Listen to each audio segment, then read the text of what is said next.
It's your boy Shouty. What my name is, man? And I'm kicking it on the Hollywood Red Show. Man, this your player partner, 2 Chainz, you feel me? Right now, I'm kicking it with Hollywood Red, you feel me? Sean J, 229, please. Hollywood Red. Y'all know what time it is. Your boy Wingo from Jagged Edge. I'm in the building. Y'all know what time it is. When I'm in Florida, I'm chilling with my main homeboy. Hollywood Red. Please believe it. Hey, let's get ready to bust it down. Bust it down! Hollywood Red shows your boy French Montana. Do the right thing, get the right thing done to you. You already know what it is, man. Live from New York. I'll let your boy, you already know what it is, man. What it is, it's your boy Young Cash representing that Duval County, chilling with my boy. What up, it's Boosie Badass. You got it live. Boosie Badass. Hollywood Red Show. You already know. Say what's up to the fellas. Your host, Slim Cat, Deacon Weezo, and Mr. Hollywood. You know what it is. Yes, sir. Yes, sir. Red Show. You already know. Say what's up to the fellas. Your host. It's another Friday night with the fellas. Shout out to the fellas that's in here. And we own the strategizenetwork.com. You can check us out YouTube and Facebook. But I want to give a shout out to the fellas. Shout out to my partners, Slim Cat, aka KT, with the trending topics. And I got my partner, Deacon Weezo, Mr. Hot Seat, and we got I need to stop. I don't know what to call you no more, brother, because you need to stop just being a guest and just go ahead and take off the COVID mask and just go ahead and be a part of it. I don't see none of y'all fellas though. That's another thing. The only person that I see is me. Am I the only one that's shaved up? Because I really ain't shaved up, but beard looking a little bit crackly. Why I don't see none of y'all? I'm in bad condition. Yeah, man, everybody in bad condition tonight. Hey, man, but we got Big Frank in the house. Big Frank, what's going on, brother? And this is the Hollywood Red Show on the Strategize Network. And we about to get into it. We're going to get into the trending topics, and we got quite a few of them. We're going to get into the first one. And I thought I was going to bring a graphic into it, but it's just so many folks and names that's going to come into this first topic. I just think we just got to just do it how we do it. Florida. Everybody in here is from Florida, even though I'm in Bama. I'm in Bama, and nothing against where you at, but to me, it's about where you're from. Where I'm from is from Florida, so I gotta give a shout out to that. And I want to know who is the Florida all-time rappers list. All-time rappers list. All-time rappers list. Make sure y'all hear that now, because I think there's a little bit of discrepancy in there because you have some great artists, but who are the all-time rappers? And I'm gonna shoot that over there to KT. Slim Cat, I gotta see you though, brother. Where you at, man? What's up? Give me your top 10. I know we because I think the trending topic that I saw out there was the top. What it was, the top 25. Yes, sir. But we're gonna keep it to the top 10. So KT, what you got, brother? Oh man, first man, I'm gonna give you my top 10, and I think the greatest to ever do it out the state. And I'm gonna go with you gotta go with TWD Trick Daddy for sure. Gotta go with Rick Ross. I'm going to go Rick Ross, Plies. Yeah, I put my boy Teddy Pendergrass, T-Pain, FLoridaRappers. Just what he did for the pop scene. Kodak 6 for me. Iceberg 7. 2 Live Crew. JT and Trina. That's what I think. The top guys at this state. Hey, I like quite a few of those names that you brought on the list. And give me the reason why that you would think that T-Pain would be in the top rappers list versus being an artist. I'm afraid to cut it out. You know Frank from the MIA, yo. So he heard probably several of those names on his list, but nothing against Tallahassee, because I really love a lot of T-Pain's music, even though I don't really put it out there. I met him personally, and it didn't really vibe that way. But he was on a different stage than me, so I get it. He might have looked at me and thought he had to be defensive, but that robbery record alone puts him in that. That record set the stand. It's a robbery with the nappy heads. That put him in there, and he do it. He do it. Like I said, if y'all think Drake the top rapper, why can't T-Pain? He rap and sing, just like Drake. Well, the problem with you saying robbery though, robbery was not a T-Pain record. That was a group effort. So that's just like you saying Pretty Ricky. And then, but you want to give you can name any one of them out of it and try to what's Pleasure P. You can't use Pleasure P's accolades by himself and give it to Pretty Ricky because it's him by himself.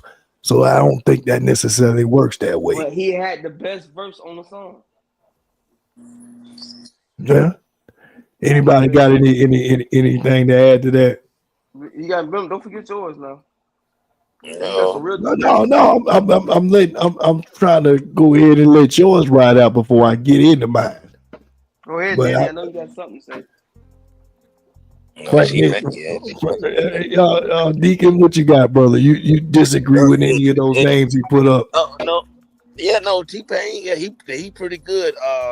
He do got some good rap songs. And some good love making R&B music, but yeah, he's good. He's a good rapper. He got this one song called it's called Scenario or something. You gotta hear it. I mean, he's spit. You know what I'm talking about, bro? Yes, sir. Yes, sir. Boy, he's spitting hot fire. Yeah, it's pretty good. Yes, sir. So would you put T-Pain in your top 10 Florida rappers or artists? Oh no, with me it'll be Big Daddy Kane, Nas. Florida rappers. Florida. Trick Daddy. I gotta get Trick Daddy. Tom G. G. I gotta get Plies. I gotta get Frank Lennon. I gotta get Ball Greasy.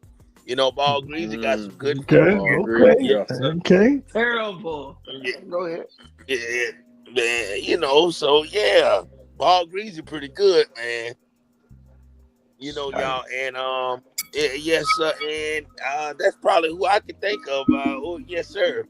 You made some notable names in that list. Yeah, and Ross. Yep, we got to get Ross. Yes, sir. You didn't put T-Double-D in there? You didn't put Trick Daddy in there? Oh, yeah, I put him in there. And JT Money. Okay. God, yeah. Well, yeah, Trina ain't my cup. Nah, yeah, exactly. Oh, God, yeah. No, why you do that to Trina, man? Come on, you set it up for the women. Oh no, and I'm listening. It's hard with the Florida, y'all. I'm listening. I can't. Oh God. I ain't mad at that list. Yes, sir. Uh-oh. You say Slim Cat said you ain't putting Kodak on that list. I was just about to say, man. Kodak over Trina. Yeah, I put But you know that Weezo is the old head in comparison to all of us. Weezo just turned 55 on January 1st, so Weezo just listen to different music. I believe it. He said Big Daddy Kane. Yeah, there you go. I'm old cool. Yes, sir. Yes, sir. I'm old. I'm married. Yes, sir. Yes, sir. I was out when Breaking Loose and Turbo and Ozone, and when we went with the MC Hammer Pants. Yes, sir. Weezo was listening to God doggone what they was called, the ones that used to do the mixtapes when they was speaking over all the songs. Jam Pony. Jam Pony. Weezo was out when Jam Pony was out, boy. I still got my Jam Pony tape. Yeah. Shout out to Jam Pony too, man. Yeah. But shout out to the Maxi Mall. Yes, sir. Big Frank, what you got, brother? Who your top 10 is, man? Some of the same ones that all the fellas already named. I wouldn't put Trina on my list though. Give me Kodak over Trina. I take Brother Marquise from Two Live Crew over Trina. Give me some Pitbull over Trina. He said Pitbull. Let's say Briscoe. I'd rather Jackie O over Trina. Trina came out to me. You disrespecting the 305 like that, brother? Jackie O from the 305. Yeah, true. Trina can't rap like that to me, man. And Trick used to write all her earlier stuff. That's true. That's a fact. Yeah. But what's wrong with that? That's artist development. That's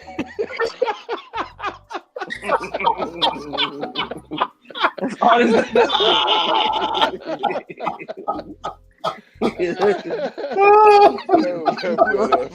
That's a good way to be able to interpret that, brother. Artist development. I like that.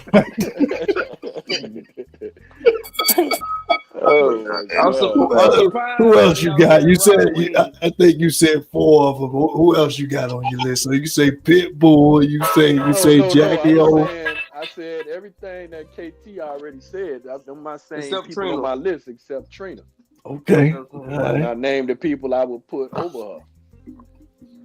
All right. I ain't mad at that list. You know what? Mine, it got to add in there. These names also been said. Ross got to be on my list. Trick Daddy got to be on my list. JT got to be on my list. Clyde's got to be on my list. Kodak got to be on my list. Papa Duck got to be on my list. Papa Duck. Blood Raw. Blood Raw. Ball Greasy. Two Live Crew, even though it's a group. I know I broke the rules because it's supposed to be solo, but I'm gonna put Two Live Crew, and I gotta put Rated R. I gotta put Rated R on my list too. Tripping, bro. Gotta put Rated R on my list. Yes, sir. Yes, sir. Let's get it, baby. Chef in the house. Yeah. Yes, sir. One of the first to be able to get a record deal. Malibu's Most Wanted on the soundtrack. Hate if you won't. You got to give respect where it's due. I know you don't make your and if you really want to know, I'm biased because he was on my boyfriend song. So hey, you know what I'm saying? Hey, shout out to Rated R, baby. Yes, sir.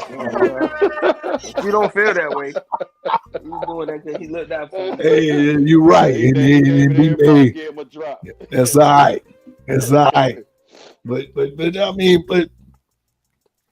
who else? Who else would be a sleeper? I did hear Frank Lenny. I do rock with Frank Lenny. I definitely dealt with him. I just don't think that because he didn't really get the breakthrough that he needed. I love this. I love his charisma. It was a lot of things I liked when he was on the records. I just think that he missed his window. I think Papa Duck did more to get outside of the state of Florida, even though it's about Florida. When I was outside of the state, I still heard him. I can't even say Papa Duck trash, man. If I would ask my son, he would say X testosterone, whatever his name was. And then Rod Wave. Don't forget Rod Wave. Rod Wave. Well, he on the same level as T-Pain, though, don't you think? He on there, but he can spit. When he rap, he rap. When he rap, you know. You gotta know, man. Hey, y'all boys said Drake one of the best rappers. He rapped. I never said that. Okay. Neither would I. I wouldn't say that. I like Nitty, man. That's why I like him, man. I even like Tom G. Tom G is a good. He's possible because he got that being that Tampa Bay, quote unquote, the Bay Area, like Slim Cat told me, he was, he's frequenting over there to the West Coast in California. He said he heard Tom G over there in California. That wouldn't surprise me because they got that same similar type of vibe. So when you can transcend outside of the state, I think that's big. I like Ball Greasy. He's somebody out. Even though I didn't put him on there, I would say he could be on that list too. I think he's got. We forgot Ace Hood.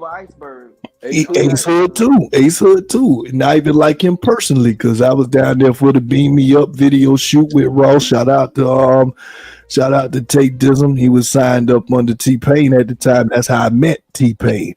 And he just didn't rub me right in that situation, no homo.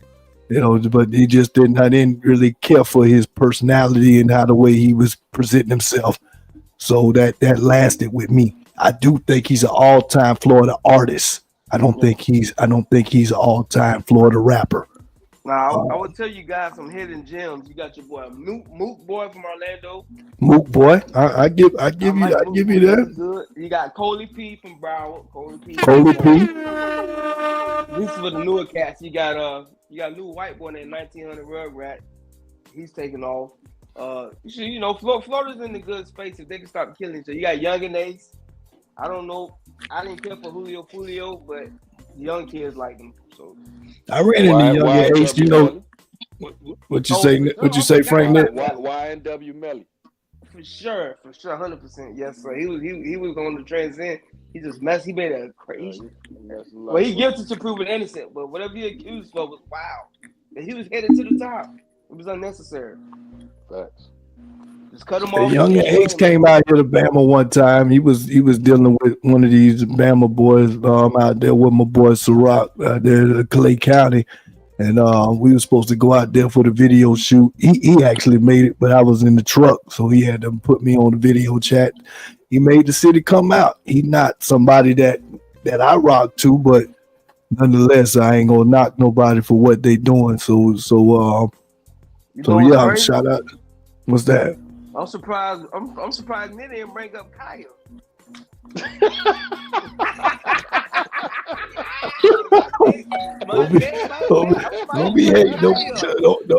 Don't hate on my neck, my back. Shout out to Tampa Tony. I can't knock Tampa Tony either. Just turned out to be more like a one-hit wonder, but man, with that. But hey, my man free now, so I give him. I mean, you got Strizzo, but they more like Tampa Bay artists. It's Tampa Bay. They didn't really transcend. Lil Key. I can't knock them either, man, because they stayed on the radio in Tampa for a minute. I don't know what they did around the state, but in Tampa, them boys was on the radio regularly. You dispute that, Slim Cat? No, they was. You go to Tampa, anytime you go to Evo City, that's all you heard was Strizzo, Lil Key, Blackjack Boys. Blackjack boy. I mean, then you got even with my partner, Baby Boy with the Oak Hill boys with Paralyzed. They, even though that was more like a one-hit wonder situation, but I went on a cruise. I was on a cruise with my wifey going to Mexico, and they was playing that over there. So they must have karaoke on that machine. Yeah, there's a lot of one-hit wonders. Like them boys we had that Florida known Sean, for one hit that wonder. Sean That's the song. song. Oh yeah, I love Got that. my record. Sean That's a good one. on deck. Yeah. Yeah. And we Oh, see, I thought you vibing. were talking about Paul Greasy, because didn't he have Nah, what his single Sean? KT Yeah, said the different song I was song. talking about. KT Yeah, sang the song I just was talking about. Yeah. Hold on, Miami had that. I'm so throwed off too. I know you remember that record. I'm Yeah. so throwed off. Boy, hit one. I like this one. I like that record. Miami got talent, man. I just don't Tony know. Boy Miami, from Jacksonville. yeah. And then Definitely. Hollywood Red got his boy Young Cash. Young Cash. I mean, matter of fact, you know who put me on to Young Cash? It was Frank Nick, because we spent our time in the Navy up in Jacksonville, and when he knew I was doing the radio stuff, he's like, "Man, you ain't never heard of Young Cash?" I'm like, "Nah, I ain't never heard of him." And then I end up tapping in with him, and he sent me a drop really fast, and I was like, "All right, you showing me love, I show you love." But that Freak, I still play that now. That Freak was lit. I didn't like X. X wasn't really my song. I didn't like that. That's my style. I like the X. We driven on that. What about that boy Bism? No, Tay Dizzle? Is he from Florida? No. Yeah, but I already told you that. I already put Tay Dizzle out there. But you know, he had that beam me up. But after that, it just didn't. It didn't really. His career didn't really take off past that. But that song was on MTV Jams or whatever was back then. So got to give that man respect for what he did. Who else was I getting ready to say? Before you leave the topic, what y'all think about Boss Man D-Lo? Trash? Well, he's up and coming. I ain't gonna lie. The first time I heard whatever first song that I heard from him, I wasn't impressed. But then I started going through his stuff for what I could play on my gym list, and he got a few of them that I played during my gym list. So I can't knock him. He got a different style, but he got some solid music on there for somebody who ain't hating. I'm not hating on him. Yeah, I rock with him. But all-time great list, I think it's just too early to say that. That's the only reason why I say that. I'm talking about honorable mentions, like up and coming. Can they take over? Because right now, Florida, outside of Kodak, there's nobody outside really trying to take the crown. I think for the youngins, I think that they would put him on that list. And look, they put Lil Tyler on there from Tallahassee. Lil Tyler from Tallahassee, they put him on there too. Rolling in a good space, man. I just think people just alone to deal with Florida for athletes. They ain't trying to hear music from Florida. They just want football players from around here. That's a fact. Ross, one of the biggest rappers of all time. I ain't gonna say all time, but he top 25 all time. Sure. Ross is one of the biggest rappers of all time. Kareem, KT, Slim Cat a little bit jaded with that because he says that Ross's albums ain't been all time. I don't agree with that. I like Teflon. I like Teflon Don. I don't agree with that. And I think Teflon Don was one of the weaker albums. But if you can't say Port of Miami is a classic. Port of Miami is a classic. That's a classic, bro. It ain't better than Teflon Don. No way. It's not better than Triller. It ain't better than Triller. I like Triller, but it ain't better than Port of Miami. Port of Miami is what put him on the map. I'm caught up with nostalgia or whatever. I can't speak right now. Nah, ain't no nostalgia. We talking about real rap. I like people that rap more than I like Teflon Don. What? Didn't Teflon Don had the song with Jay-Z, Mason? Yeah, the Freemason. It was straight. I love that album. He got CeeLo tattoo, Tears of Joy. Tears of Joy. Yeah. Come on, that's the best. That's the best Ross album. It was a good album. So, do you think Port of Miami 2 was better than the first one? No, Port of Miami is top 3 Ross album. Port of Miami. One thing about Ross, he know how to sequence his music real good. His music sound like motion pictures. How he got the E-class beats. It sound like you put them headphones on, you hear all them sounds, and his voice. Ross is he's great. You're right. He top 10. I put him in top 15. I can't give him. He top 10. I give him top 10. You're right. He one of the greatest. You gotta give it to Ross, man. You got to, brother. You got to. He just do a lot of clout chasing. Now he need to get back to the music, but his time might have been up now with the new generation. One thing with music, you get like a 6-year span, then people outgrow you. The disappointing part is that because I think Ross he's multi-dimensional. He's an entrepreneur. He's a boss, like you say. He's able to bring on other artists that was able to be Meek Mill. Gunplay, that's cool, but Meek Mill is one of the most notable artists that you can say that was able to transcend and become bigger and better because he was with Ross. He already had a name. Wale too, but Wale he really didn't do anything after Ross. Meek Mill has done better for himself after Ross. Do you disagree with that? I would say Wale was more popular without Maybach. He was more popular before he got on Maybach.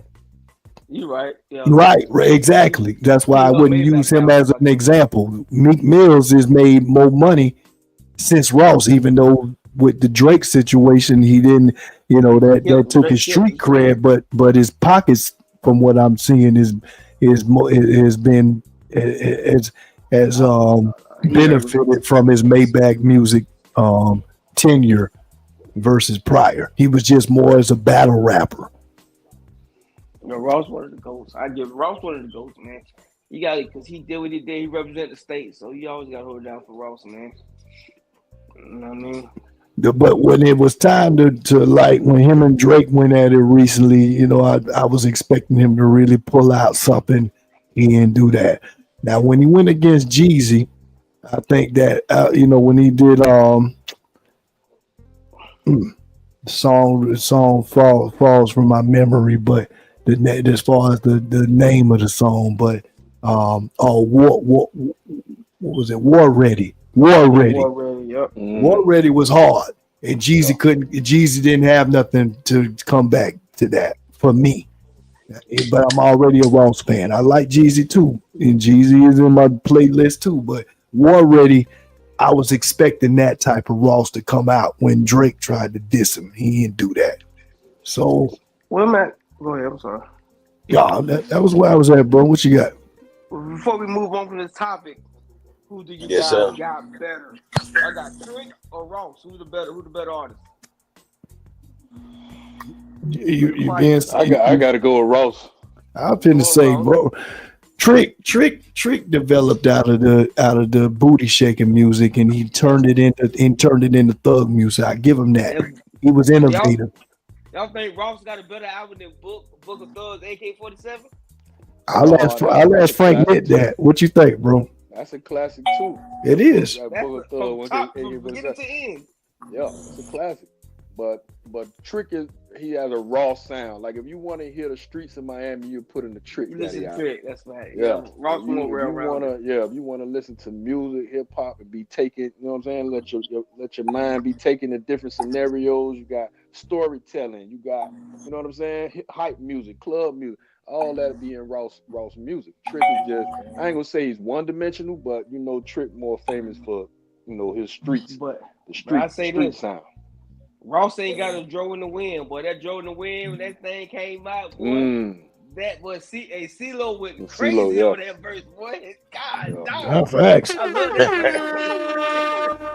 But I think Ross was the maturation between JT Money and Trick Daddy, and they created a Ross. I think he took the best of both worlds, and then he turned it into luxurious rap because he was talking about things that they was not. They was just strictly keeping it street. Ross upgraded it to where now you ain't just eating fried chicken. Now you going to, I don't know the right Benihana's. He just upgraded it, and that's everybody knows Ross for that. Papa Do's, you know what I'm saying? Like, oh my bad. Y'all gotta remember Ross. He's a Florida guy, but he got a lot of New York in his rapping. You can hear a little Biggie and Rick Ross a little bit. Well, he said that's one of his favorite rappers, but then you got to think too. Where did he go and really get on that? He took him to go up there to Jay-Z to really for Ross to be to really get out there and be more than just a rapper. Now he's like an icon. He may not like he is an icon. If he would have just stayed in slip and slide, he wouldn't. I don't think he would have progressed to this. I think he not would at all. You Especially right. that verse on that Trina song. Come on, let me put my foot in the game now. Me and Frank Nick was in the Navy at the time, and I used to, me being from born in Palm Beach, but all my years was really in Florida, was in Bradenton. And he used to trash. Oh yeah, man, y'all ain't, everything was back then, which was the truth. If you wasn't really in Miami ran everything. The flea markets, you got to go down there to get everything. So Miami ran the whole state back then. So he was like, Miami this, Miami that. I said, bro, this is your representation. This Ross had no beard. He was fat with that tight jersey. I said, come on, bro. The flow wasn't even eloquent like it was. His whole cadence was off. It was like he was trying to rap too fast. It didn't sound right. He had to learn. At least I'm glad he got the funk, man. Yeah, he did something. I don't know what it was, but he really, you could tell he's comfortable in his element now. I didn't really like the stage when he got with Meek Mills. I think that it kind of just sound like I didn't like that album. Whatever that one he did with Meek Mills, he did like two different versions of it with the same beat. I'm a boss. That was one of my least favorite songs. What about Tupac back? I didn't like that either. I love that beat. That beat was so hard, boy. I didn't like that either, bro. It sounded like something that came out of Campbell's soup can. That's what it sounded like. All eyes on me. Where's my baby? Come on, man. I like that, man. That's one of the best rappers. Trash. But Ross is my favorite rapper of all time, though. I say that. Favorite rapper all time? He's my favorite rapper all time, brother. Over Big Daddy Kane? I'm sorry, Weezo. No, I'm sorry, Weezo. I had to know that. Oh my God! I was hear you talking. I had to wake you up. Yeah, we gonna get it. Matter of fact, we gotta divert because we've been on this for a little hot minute. We gonna get into the hot seat with Diggy Weezo after we talk about this Joe Biden and his farewell speech. I'm gonna let him get into it first. Diggy Weezo, where you at, brother? Uh-oh. Dick, where you at, brother? Weezo was already yawning. I don't know if y'all heard sleep. He was yawning in the beginning. He might be down for the count. Well, let's go ahead and get into the hot topic of the night with Diggy Weezo. Joe Biden, you and Kamala, Macho Man Randy Savage Harris, bring y'all tail to the hot seat. Now, Joe Biden, you know better. You come on there with that ugly speech, your farewell speech. You so forgetful and got Alzheimer's. You went and you talked to the back of the podium with your backside showing. Oh my God! You ain't know what to say. You thought it was a hurricane, but it was a fire that had to tow up California. And then to make issues worse, Joe Biden, sit down, because I know you got that baby pamp on. I know your butt stink. I know you got to boo-boo and eat ice cream. You do all that stuff. You hired all the DEIs. You done made it so bad for interracial relationship. Gary Coleman scared to go out the door with his woman of another color. Why do you done this, Joe Biden? And then to add insult to injury, you gave Ukraine billions of dollars, but here you go, you gave Americans $5 and some beanie weenies, and then you talk good about it. How in the hell in California all the millionaire houses burnt down, and you gonna give them $700? $700 can't buy a raggedy car, Joe Biden. $700 can't pay your light bill.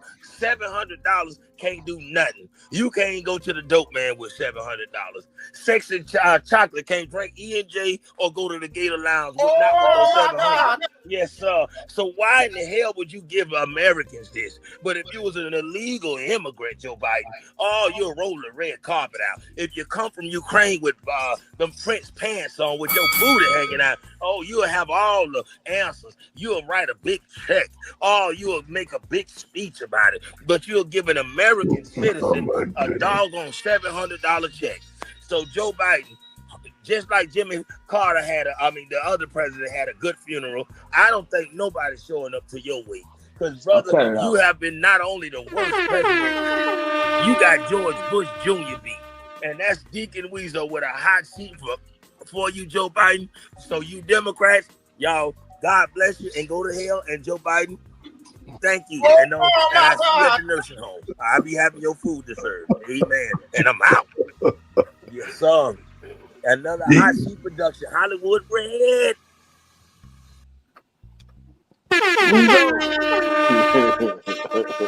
Another hot seat with Deacon Weasel, and that's gonna lead us into our next trending topic with He up. Where you at, brother? Where you at? Well, I'm glad you're here, man, because we gonna get ready I had to go take a boo boo. That's what you had to do. Sir. I had to go talk to that porta potty outside. Oh my goodness. Man. Well, we're going to keep this same energy and go into this Joe Biden's farewell speech. I know that you already spoke on it, but we're going to add a little bit of salt to that, to the plate. And what did you think about the Joe Biden speech? Was it something that was a good way for him to say, a farewell to his last 4 years, or you think it had another agenda in there? Definitely he had another agenda, and he full of it. But we glad though. We so glad that he just getting out the way, and he always, Joe Biden is an agenda president, so he had to throw a little couple sneak jabs in there and his trending topics on the agenda, but he really destroyed this country and made a mess for our President Trump to come on in here to clean and bounty pick her up, clean it up with the water. You can't use a napkin and clean up what he have done. This man has really showed his behind. He signed, his farewell speech was just signing laws. He lied by a ton of Biden, all kind of stuff, man. So, his approval rating, I think Joe Biden had the lowest approval rating. He was worse than George Bush Jr. And George Bush Jr. was terrible. That was the word, like Kanye West said. George Bush Jr., he had to be the worst president, but Joe Biden beat him. So, but one good, yes, sir. But one good thing about it, the Border Patrol is calling black males and black for jobs. So, y'all, they gonna start over here in Palmetto, Manatee County, and they finna start cleaning up some migrants. So y'all get ready. Yes, sir. KT, I know you said you had a little bit of info on what you been to do with ICE. What ICE finna do in the country? I know you say Chicago or somewhere they finna start enforcing it big time. Or starting Tuesday, they're gonna have 200 troops out there in Chicago. And they're gonna start getting them guys, loading them up, and get them out of here. And I just read earlier that New York City said a mass of people are already exiting the country. They're leaving right now before they're already heading out. So they're trying to get ahead of the gun. So it's gonna be crazy, man. Like I said, it's gonna be crazy. But to go back to this Biden farewell speech, man. I just want to quote what he said. It's real short. And I want to tell you guys, see what you guys say. He said today, oligarchy, man, boy, I gotta go back to college. Oligarchy is taking shape in America of extreme wealth, power, and influence that literally threatens our entire democracy, our basic rights and freedoms, and a fair shot for everyone to get ahead. Biden said, drawing attention to a dangerous concentration of power in the hands of a few ultra-wealthy people and the dangerous consequences if there's abuse of power is left unchecked. So is he trying to warn us guys about this Trump guy, or this is something every president say on the way out when it switches over to the other side? Mm-hmm. Deacon Weasel, what you feel about that? I feel like with this whole thing, with Joe Biden, you know, he's definitely trying to take shots at old Trump. But the thing is, you know, with TikTok being banned, and also, you know, Joe Biden is the player. He did that too. Thanks. So a lot of folks, Joe Biden banned TikTok. And a lot of people run into a Red Roam, another app, I guess that China made, and also too AI. Joe Biden and his administration signed AI. So not only do we got to worry about the illegals leaving, now we got to worry about robots and AI taking over everything. And they are taking over. They're even in the truck driving industry. So this man has done a lot. And for him to give people $700 and something when you have given Ukraine trillions of dollars is a slap in the face, man. To America. I still ain't getting my FEMA check. If you look at and I think that they're playing with the weather. Look at it. It snowed in Avondale, but the sun was out in Palmetto. What kind of weather? We got bisexual weather, y'all. We got LGBT weather. Joe Biden made sure everything was gay before he left. Yeah, he gave us cancer with the food. Yeah, he gave us the vaccines that we didn't need, and made some Negroes got BBLs.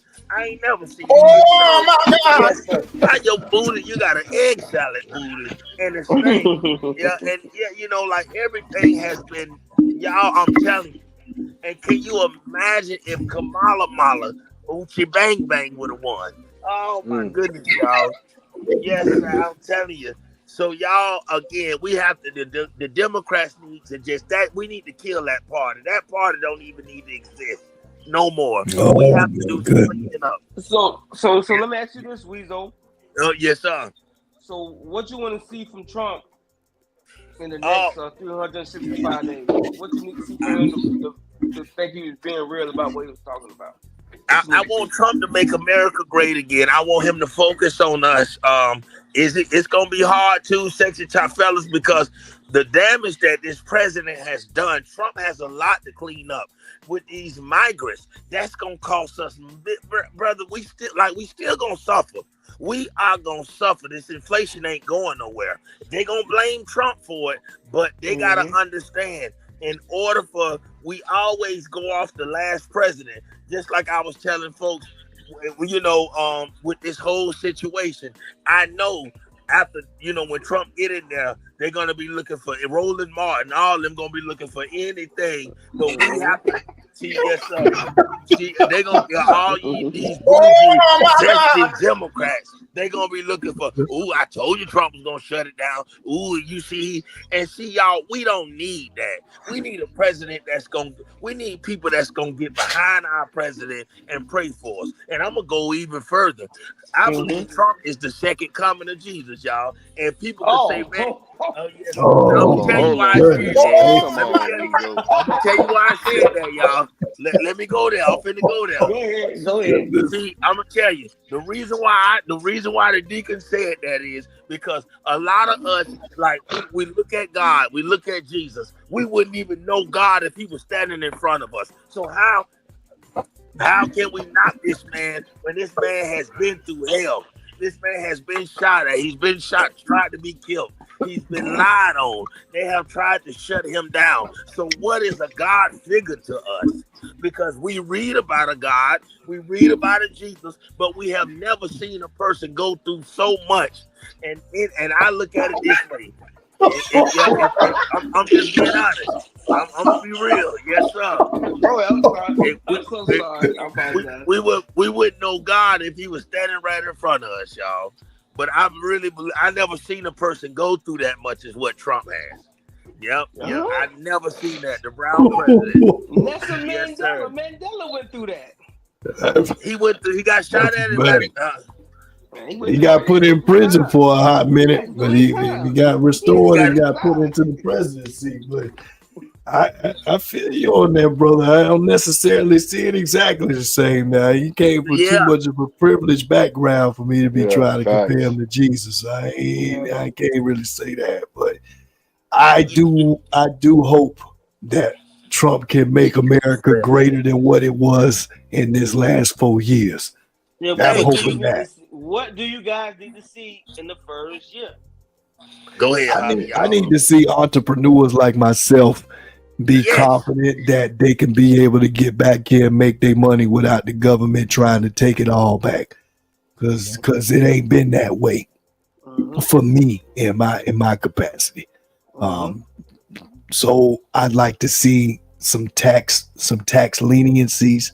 I'd like to see some things that's going to help more black folks become homeowners, and some literacy on how to best be able to use their money, because the difference between the affluent white people and the affluent black people is understanding how to keep their money.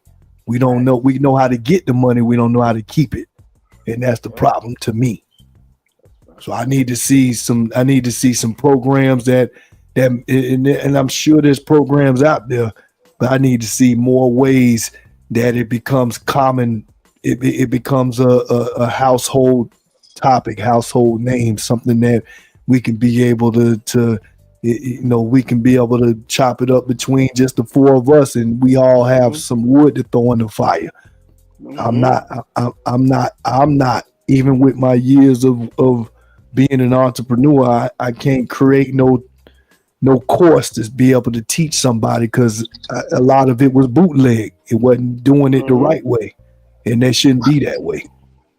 Hollywood, I gotta ask you, how do you feel about the ban though with TikTok? And we're gonna get to that. We get into that. Oh, okay. That's on the hot list. Yeah, we definitely finna talk about that. I'm not as savvy with TikTok. Slim Cat can probably have a better perspective on that. But as far as it being banned in the country, I don't have an opinion on either side. I still got the app on my phone. Now I realize I need to go ahead and just delete it, because I was getting ready to start trying to ramp it up, but hey, it don't look like I need to now. And one thing too, y'all, I want to say something. If you look at everything that we're going through right now, like we're gonna be paying bills for the rest of our life. We don't even own our house. Yeah, we don't own our houses. We don't even own the car. We could buy a car in cash, but we still got to pay taxes. We still got to pay car insurance. All of these things. And if y'all look at the food that we're eating right now, all this cancerous food, we have to have a change. America can't. And one thing about China that I'm loving, when you do go on these apps, you get to see that a lot of countries ain't going through this hell that we're going through right now. I don't know if I can agree with that. Oh, go on that red tape app, and they grocery a lot cheaper. They got better food. Like, they ban the food that we eat that's giving us cancer. That's a fact. That's a fact. That's a big fact. They laws is crazy. Look at our children. Our children shouldn't be able to eat food and turn gay or get cancer. Like, they do. Even in the marijuana. Y'all laughing, but it's some truth to that. There's some truth to that. Go to that. Break it down, brother. I'm listening, brother. Explain that to me, because you said that the food is making the kids turn gay. Yes, absolutely. I forget the name of the ingredient that the kind of stuff that they put in to keep food lasting longer on your shelves. They've done research on it. You can look it up, where they've used the same thing on mice, and the male mice started wanting to have sex with male mice. I'm telling you, it's crazy, bro. It's crazy. Okay, so all right. It's crazy. Y'all know me. I'm the fact checker. Look it up. Fact checker. Why you think that Netflix movie was so popular? What the name of it was with Jamie Foxx? Oh, I know you. Oh, yeah. It's truth in that, man. Let me tell you. Well, for my research. Go ahead, Slim Cat. For my research, it's Robert F. Kennedy Jr. He said chemicals in water are impacting sexuality of children. So he said, I guess the water bottles and plastic is making kids turn the other way and all that. I wouldn't, that's something that I'm learning. Y'all done put me on to something. But as far as the who cloned Tyrone, that's the one. Who cloned Tyrone? There you go. Yeah, that's it. Yeah. But primarily what they were showing was the fried chicken, the different foods that we consume on a regular, and I definitely know his problems with that. As a matter of fact, I had me a Burger King burger today, which is Friday was my cheat day, so I had it. I can tell you, because the only reason why that I can say something is that since these first today is the 17th, I can literally say this whole year all I've been eating is clean. I've been eating very clean, eating my fish. Eating my turkey bacon. Somebody may hate on that, say that ain't no good, but mine ain't got no nitrates in it and all these preservatives. So for me, I'm happy with that. I'm cooking that. It didn't come from Burger King or a Cracker Barrel. So what I can say is that when I ate them burgers today, though, bro, I really felt something that I haven't been accustomed to feeling for almost a month. I felt very tired. When I eat my other foods, it don't make my body weigh down like that. And I'm going I went to the gym three times this week. I'm planning on going at least one more time this week to try to make 4 times a week. And those things usually make me feel tired. It ain't been making me feel tired because my diet is changing. When I had them burgers today, I really felt like until it made its way through my system, I really felt weighed down. I felt tired. So that's a fact. That's crazy, man. That's in your mind. It's all in your mind, dude. It's not the food. Nah, in your bro. mind. That's a fact, bro. Nope. That's true, bro. That's a fact. What you Break it down, brother. Hold on. You are what you eat, KT. Eat Chick-fil-A and McDonald's every day. Eat 76. You say who now? Y'all President Trump. That's all he eat is fast food. Yeah, look at his body. I was getting ready to say, you try to make him to be an example. What point you trying to make? Yeah, that's not a good example. You can eat what you want to eat. You just got to eat it. You got to eat it in doses. Brother. Okay, I can agree with that too. You can eat what you want, and that's why he said he had a burger. But the rest of the week he eat clean. And he's noticing when he ate the burger, he felt sluggish, tired. But when he's that's red meat though.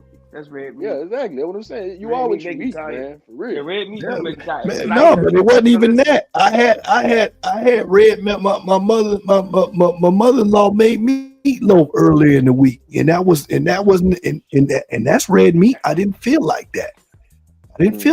I can tell you it was a noticeable difference. That's why I was like, man. That's processed food. Right? That processed food. It was a different feel. I can't argue that. When I eat McDonald's and I fart, it smells just like the burger I eat. It smells exactly like the cheeseburger. I say, ain't no way.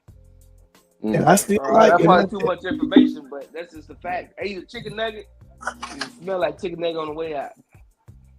It's just something different, brother. It's definitely something different about it, bro. That's too much information. I apologize. But let me answer the question, KT. Good. What I want to see from Trump in the first, I want to see in the first week, get all these gualas up out of here. My God! Let us do some child support reform. Let's do something for the black man for once. Child support at 100%. Yes, sir. Let's make it more. Let's make everything equal. Since everybody's saying that the woman deserves the same type of rights as the man, let's go ahead and make it equal. Because when a woman goes to apply for to be a police officer, her test does not equate to what the male test is. Meaning the physical requirements. Same thing as a fireman, etc. It goes on down the litany. Even if you want to go into the education stuff and everything, military, and even in education, they don't. You know what I'm saying? They don't value the what the male experience is versus what female experience. They have it easy. We know that, and that's how it should be. They're feminine. We're masculine. I agree. But when it comes to this job and crime too, males get proportionally a longer sentence than the female counterpart for the same type of crime. So we all know all of this. So we have to bring everything, and it's not just the black man; it's the man in general in this country. We have to allow men to be able to be for the leaders of their households and the leaders of society. And until we do that, we're going to keep going in the way that we're going. So I'm hoping that Trump is going to put his foot on their neck. You know what I'm saying? And I'm not against women. I just want, if it's going to be equal, let's really make it equal. And that's what I want to see in them first 40 days. Yes, sir. Love that. We're going to get into our next trending topic. And KT, you can give us a little bit of background on this. Yes, so reaching the last year, it's been big news. Everybody's talking about transgender guys and transgender men want to play the same sports as the women. And as of yesterday, the Supreme Court, they banned it. Yeah, they banned it. They made it officially banned. So no more of that going on. Thank God. Thank God. In the name of the I had the name of them. Check out the name of you can touch it. You know, why are you looking that up? Yeah, this person made viral this trans college basketball player Harriet McKenzie. I don't know what buddy name was. Harry. It was probably Harry. Before he turned to Harriet, goes viral after revealing that he want to say she. I ain't gonna say that he's been transitioning. The sad part since kindergarten. That sounds like abuse. That sounds like abuse to me. You've been transitioning since kindergarten. It got to come from some rich family, because who got money to be doing this craziness?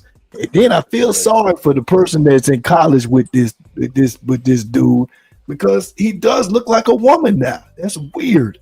That's super weird. Shout out to Talik Owens. I don't know what part that he was saying that's true, but if he asked me without being biased, it's all true, homie. So shout out to the fellas over here, because it's nothing but facts, baby. Nothing but facts. But yeah, bro, shout out to him. But yeah, whoever want to take this on before KT gets back with the legislature that has made it nationwide. What you got? What you got, Big Frank? Let me get y'all. Oh, go ahead. My bad. Oh, I thought KT was saying something. No, I was just gonna read what they did, but go ahead, Frank. Yeah, go ahead, Slim Cat. I was giving you a little bit of time. Go ahead, brother. No, I say yesterday, just simple as this. Yesterday, the House on Tuesday passed the banning transgender girls and women from competing on school sports teams that match their gender identity. You know, and this was something very big what Trump leaned on, and I think it's real surprising that he got it. They flipped it. They passed it before he got back in the seat. So the name of the bill is called Protection of Women and Girls in Sports Act. And if these schools don't want to go with this, they will risk losing federal funding. So it's probably going to be out of here. Get them out of here. California school go against the grain to try to prove a point, and they're going to lose a lot of funding. As it should be. And that's why it's burned. Never had been made, because it doesn't make sense in no life that a man turns to a woman to be able to play with a full-blown woman. You know what I'm saying? So this has never been an issue. This has never been an issue, you know. And I'm not a DeSantis fan, but I give him credit. Yeah, my bad. Yeah, I give credit for Governor DeSantis. I think he is the only good part of his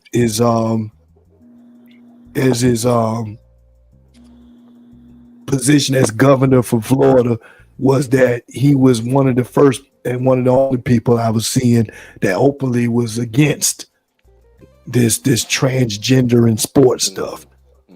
I didn't see him do anything else that was worthwhile, but I really was thinking, oh, okay, yeah, I can rock with Buddy, because he really making something that most people is unfashionable. Nobody wants to really. They scared to talk about stuff like that. They scared about how people are going to respond to it, and it's just I mean, what else is there to say? If you got a penis, brother, you a man. You got you. If you don't, then you not. Why would you want to compete against women just because you look like one? You not one. Like you do have an advantage. That there are women that I've seen women do the strong contest, and they're in these with the Reebok. What is Reebok champion? They got a what's that? The one where they do like multiple different events. The triathlon? Not the triathlon, but it's something like that.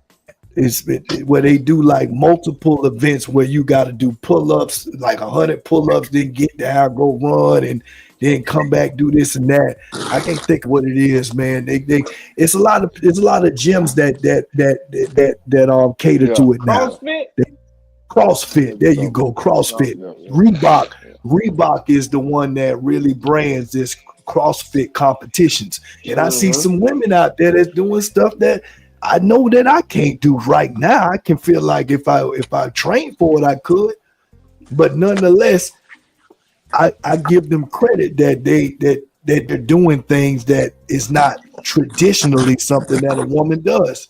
Women got to stop being two-faced. Women got to stop, because they play both sides of the fence. They the ones supporting this crap. Fact. Oh my God. Yeah, they love. If you look at black women, and I got to call it out, what male do they hang around the most? Homosexual. They have around their children, their sons, and then when somebody gets sexually abused and they bring it out, and when they're an adult, these are the reasons why. Look in the church. It ain't us hanging around them. You got to choose a side. Are you for straight or for them?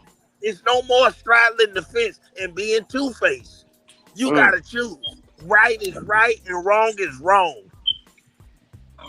So you feel like our black women are the ones that's pushing this narrative, even though that even with this white male that is transitioning.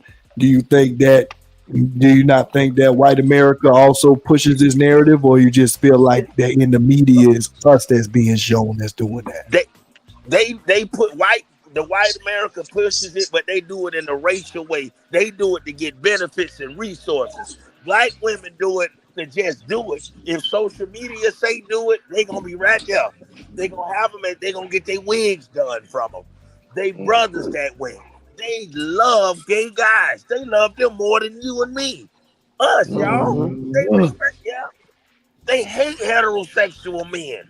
They hate us. But they love their gay cousin, Corey, or whatever these guys' names are.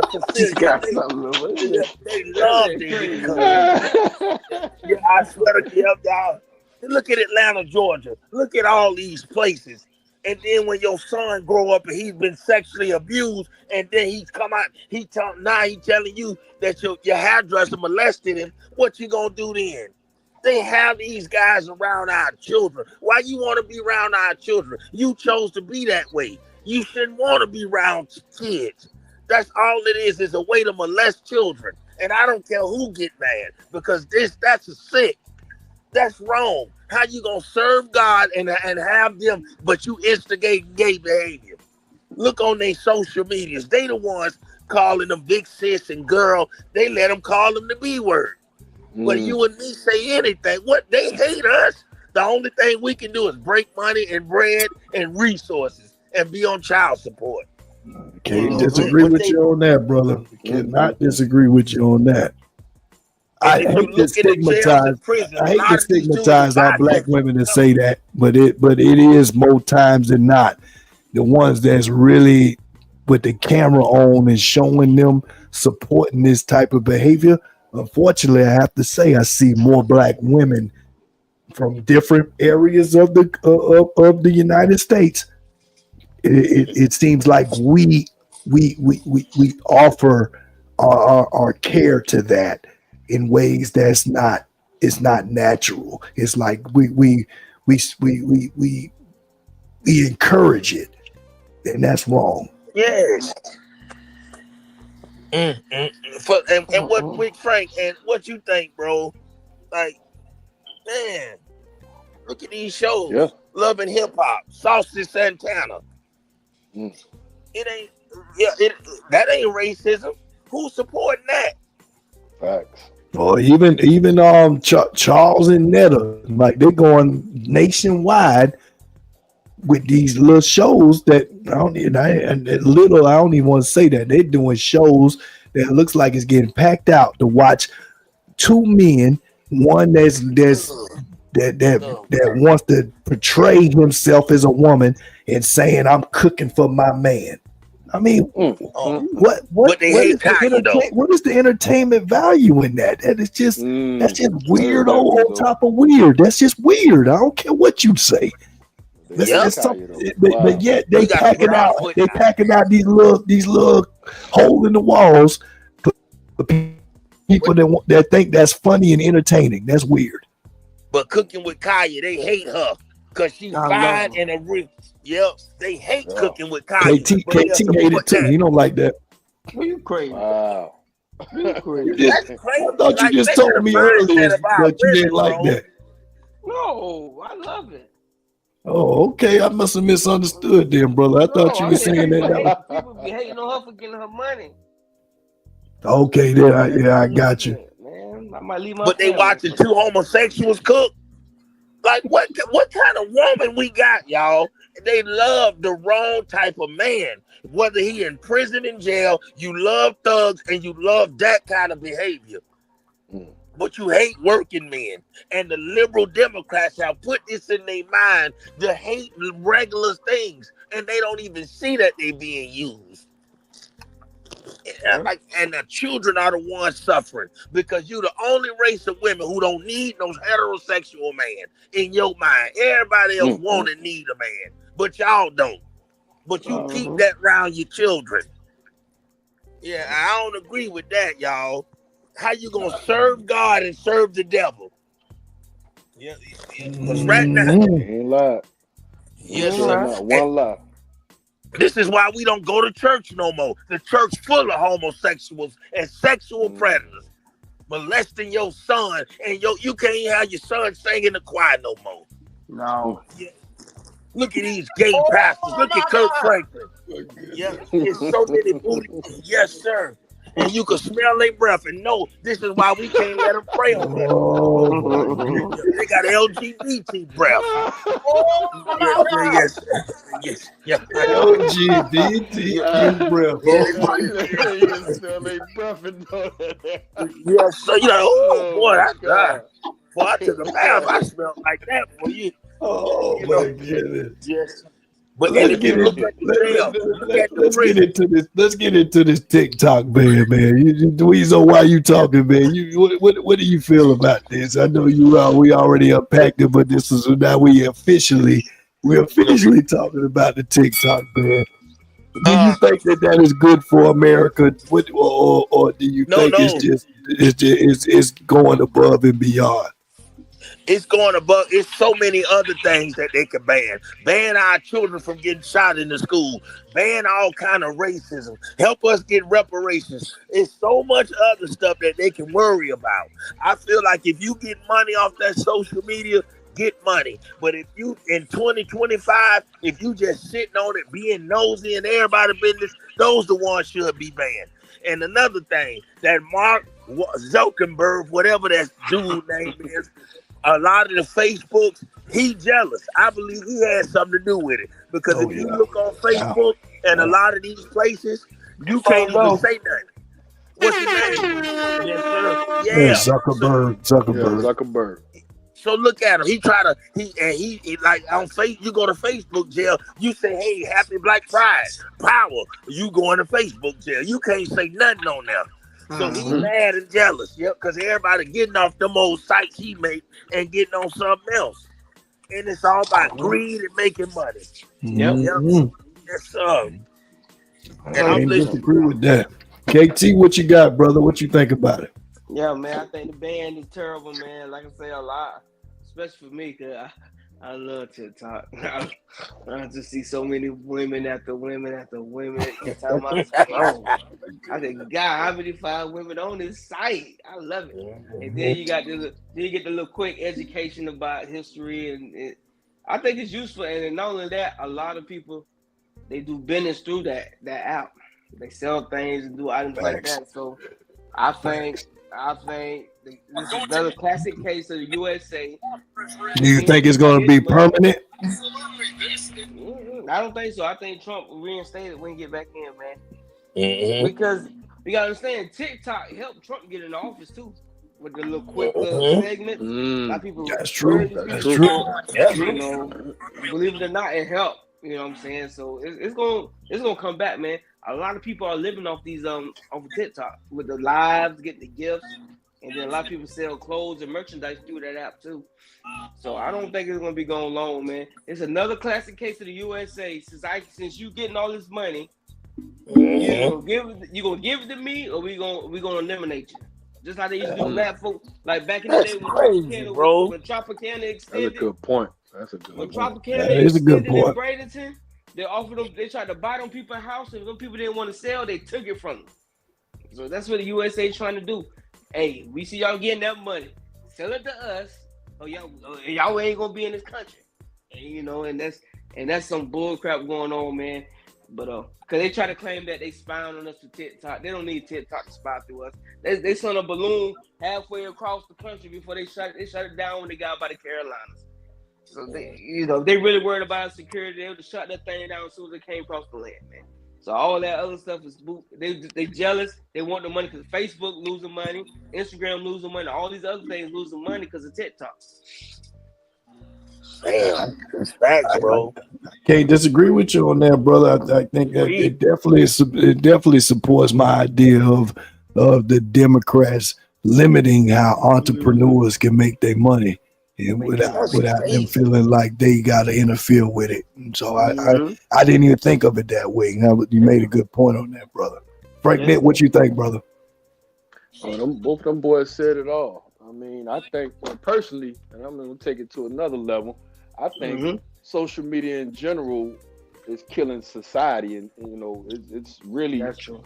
And I know people making money, like Deacon and KT said, and that's all good for social media and everything like that. But once it gets beyond that, that's when things become, you know, convoluted, and that's the reason why we have so much degeneracy in society today.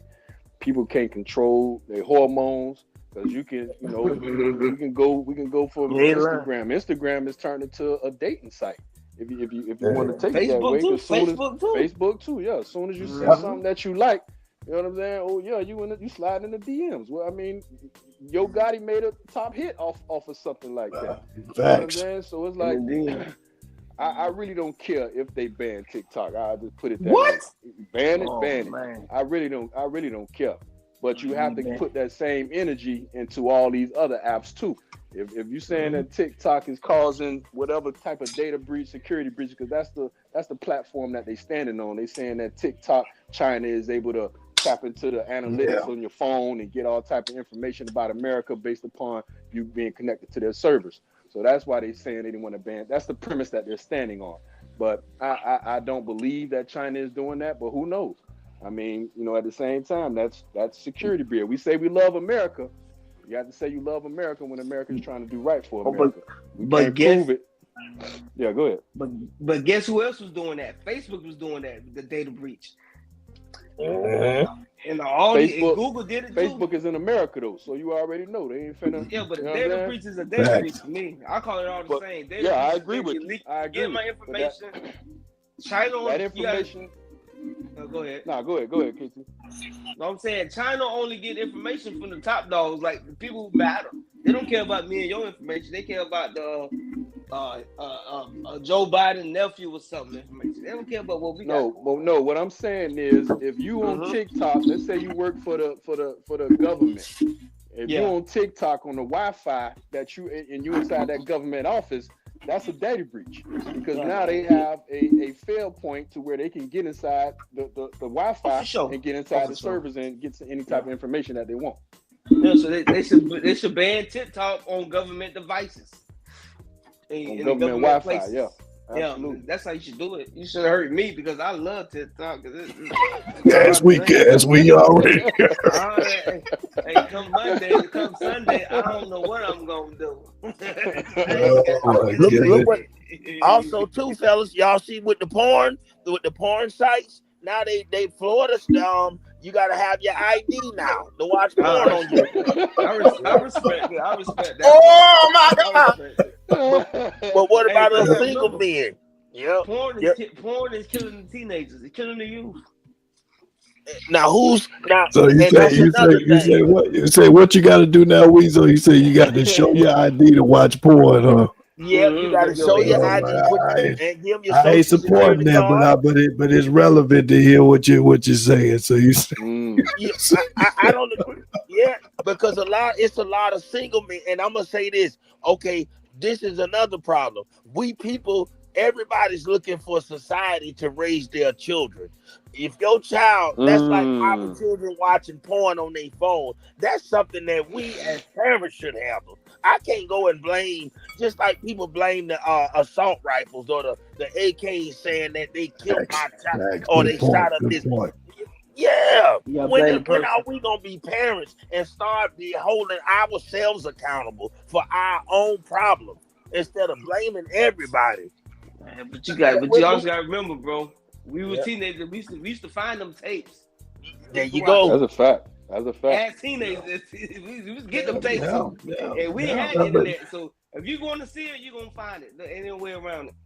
You do a license, fingerprint system. If you want to see that stuff, you're gonna get to it. I was just getting ready to say that it depends on where the level of importance is put on it. Like if you're not giving your kids sexual education, then there's going to be a chance that they're going to want to find it from their buddies. Somebody going to teach them if you don't teach them first. And I can say that, whether you want to be religious or not, that's just a fact. I mean, when I was raised up in church, my mama didn't teach me about sexual education. So as a result, she was trying to implement the best education of me being a good person, but the specifics on that, it wasn't. So as I became a teenager and my hormones started coming up, I didn't know how to handle that. So I did use some outlets that are appropriate. That now I wouldn't want my sons to take that route. So I'm gonna speak to them so that they ain't looking for the porn hubs. They're not looking for the different ways that they don't really understand. Yeah, these are natural. Your hormones are things that's not bad. And I don't want to demonize it, but you need to understand the best way of how to be able to control these things and understand why it's going on. And so to that point, I agree with what Weezo says, is that these conversations need to be had at home before they go out trying to learn from their buddies and their friends something that mom and daddy should have taught them at the house. That don't totally stop that, but at least you can say, yeah, we talked about this. But I don't think that happens on a regular. Like I said, I'm gonna say something real crazy. It may sound crazy, but me personally, I believe porn and stopped a lot of guys from doing some other crazy stuff but hurt other people. That's what I believe. By them having that outlet, I want to keep. I'm trying to keep it mature. I want to keep it PG. But what you saying is it stopping them from having kids? Is it stopping them from having kids? Nah. I think it lowered them from sexual assault from people. Yeah, sexual assault. It lowered that easy. I believe that really. You lost me on that. Say it again now. You say you believe that porn is doing what now? I think, me personally, it reduced assaults on women. Oh my God! I really do. Well, let me add this in there. Because I really wanted to understand it before I throw this in here. Because there's conventions. They got comic cons, whatever they call, where these conventions where all these Marvel characters and they like to dress up in costumes and all that. Well, they got all kind of different type of conventions, and they got ones that they got where it's devoted to sex. And they got where these pedophiles, where they've been perfecting these dolls that's kids for these pedophiles to perform on. So do you think that stops them from offending on kids? I'm asking you. Do you think that circumvents that? Do you think that works that way for that? You talking to me, right? You the one that posed the question, so yeah, I'm talking to you. Do you think it was actually a documentary? Because I love documentaries. I watched it on, I think it was on Netflix, and they showed these weirdos. I would say yes. I would say yes, 100%. I would say yes. You say yes, that it prevents them from offending? I would say it's not going to stop. That's not going to satisfy. Yeah, exactly. It's not going to satisfy each and every one of those sickos, but it may curb the insatiable appetite for one. You know what I'm saying? For a percentage. Harm a real person for sure. Yeah. Okay. Well, it's a lot. It's a lot to go into that. So I just posed the question, so I ain't even finna get that deep into it. I'm gonna go into this next topic. It really is. Super Bowl predictions. What you guys got? Who is going to Super Bowl 2025 next month? Big Frank, what you got, brother? Give me. I want to see an all-black Super Bowl, man. Give me, and I think me and you talked about this already. Give me the Ravens and the Eagles. Okay, I'm going Ravens, Rams. I'm thinking it's gonna be. I'd like to see the Ravens get there. I really want to see Lamar get that chip. Jaden Daniels and what they did against the Buccaneers really surprised me. I really didn't. I was watching it, then I fell asleep. No, hell no. They got to go to Detroit though. Yeah, Detroit ain't gonna lose. I don't think Detroit gonna make it. I think they got too many injuries over there. I think Washington will pull that out. So what you got? Who you got? Who you rolling with? You got Ravens? You say you got Washington over Detroit? Yeah, Washington. Yeah, I got Washington over Detroit. Let me get $50 on that. I'm not a betting man in 2025. It's against my religion. I'll definitely take that bet, boy. I'm gonna take them over the Lions though. And if they make it past the Lions, then I think they're gonna go all the way. Oh hell no! But I would put my money behind the Ravens to win it all though. So Washington ain't got no running game, Hollywood.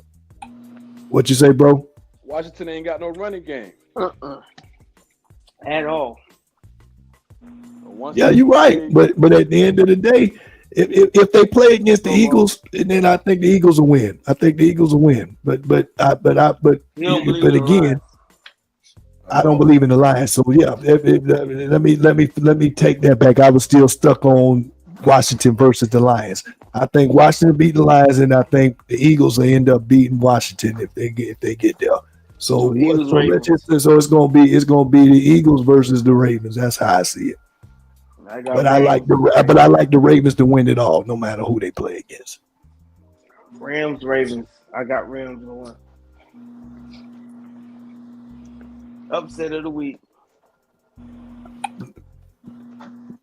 Deacon Weasel, I know you like to watch soccer, so I don't know if you. Hey, you know I'm a wrestler, yes, sir. Yes, oh man, yeah. Yes, sir. Oh man, oh God, yes. Yeah, you know I'm a little weird when it comes to the sports, y'all. So I ain't gonna. I'm a bandwagon rider. I watch wrestling too. Yes, sir, brother. Yeah. Hey, well, I would say, man, shoot, I'm a bandwagon rider, so I'm going with whoever Big Bro Frank and Sexy Chocolate say. Because football, yeah, football is so boring now. Look at sports now; it don't even look exciting no more, y'all. Everything looks so political. I can't say that for football. I say that for basketball. Basketball looking real crazy now. But football is I can't deny. When you see the black quarterbacks that's out there, that's something different. Even if you don't consider, you want to look at Patrick Mahomes as not being black. But you're being a hater. Just like you look at Drake not being black. Drake not black. What part do you call it then, brother? Because he don't recognize his black side. He claims Jewish heritage. No matter whether you recognize it or not, when you look at his DNA, they're just like Tiger Woods. Now when Tiger Woods is being looked at as an all-time, what do you consider him? Man, they just give him that, but he ain't black. Hey, to be black, you gotta represent black. You can't just represent your white side. What do you got to do that? You got to sag your pants. You got to say, "What's up, my Negro?" You got to say that. Cultural appropriating, and then when stuff don't go your way, you want to be white. Yeah, I don't. You're right. Even black through and throughout. You're right. I don't negate that. Using money up, and then when stuff don't go your way, now you want to be white and sue people. But I'm not looking at what he considers himself. That's where I get what you're saying, and I agree. But then you got to look at OJ. Was OJ black? OJ black. OJ black. White. Yeah, OJ. Of course, OJ's black, but because he didn't want none but white women. So what's the difference? Was Shannon Sharp black because all he wants is white women? So what I'm saying is that you're going to look at somebody that's going to use those as the way that they judge that. And so it's not really based on whether it's the optics of how they see themselves. They're still black. Whether you look at it that way, that they see themselves that way or not. That's how I look at it. They black because they parent, but they're not black culturally. But then now again, it starts to make it too complicated. Then I'm talking about black by their DNA, not based on how they act. But dude, hey, let me tell you something. It's 2025. If I want to identify as a woman, I can. So these guys, so they identify for as white. That's what they are. I'm trying to bring them into our culture just because they born black. So then now that ruins your point of the transgender trying to play women's sports. So because the man that cut his penis off and now he want to. So which one is it? Is it what you consider yourself, or is it what it is legitimately? I'm just saying you got to be on one side. This is what I'm saying. Don't be black just when it's convenient. If you black, you black. Oh my God! When stuff don't go your way, don't turn into a Karen. Oh, he made anti-Semitic song. He's picking at my Jewish heritage. I don't want to hear that, dude. Hey, we gonna unpack that. We actually need to get into it because we an hour and a half in, and we just got past trending the third trending topic. I think we're gonna have to move.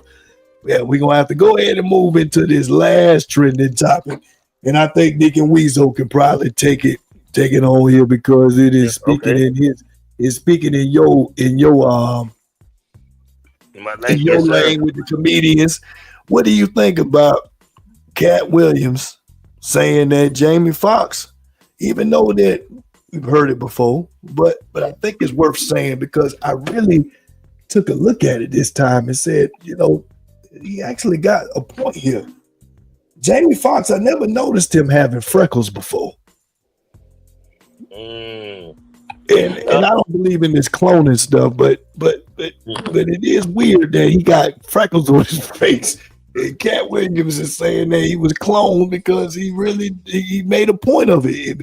I could pull up some other pictures where Jamie Foxx ain't never had no freckles. So what do you go ahead and pick that up there, Deke? What do you feel about that? Well, yeah, I mean, a lot of these dudes are weird, man. They getting Botox and, all that old goofy stuff. They want to look. It's like everybody, and like all the men want to act. It's like things are weird.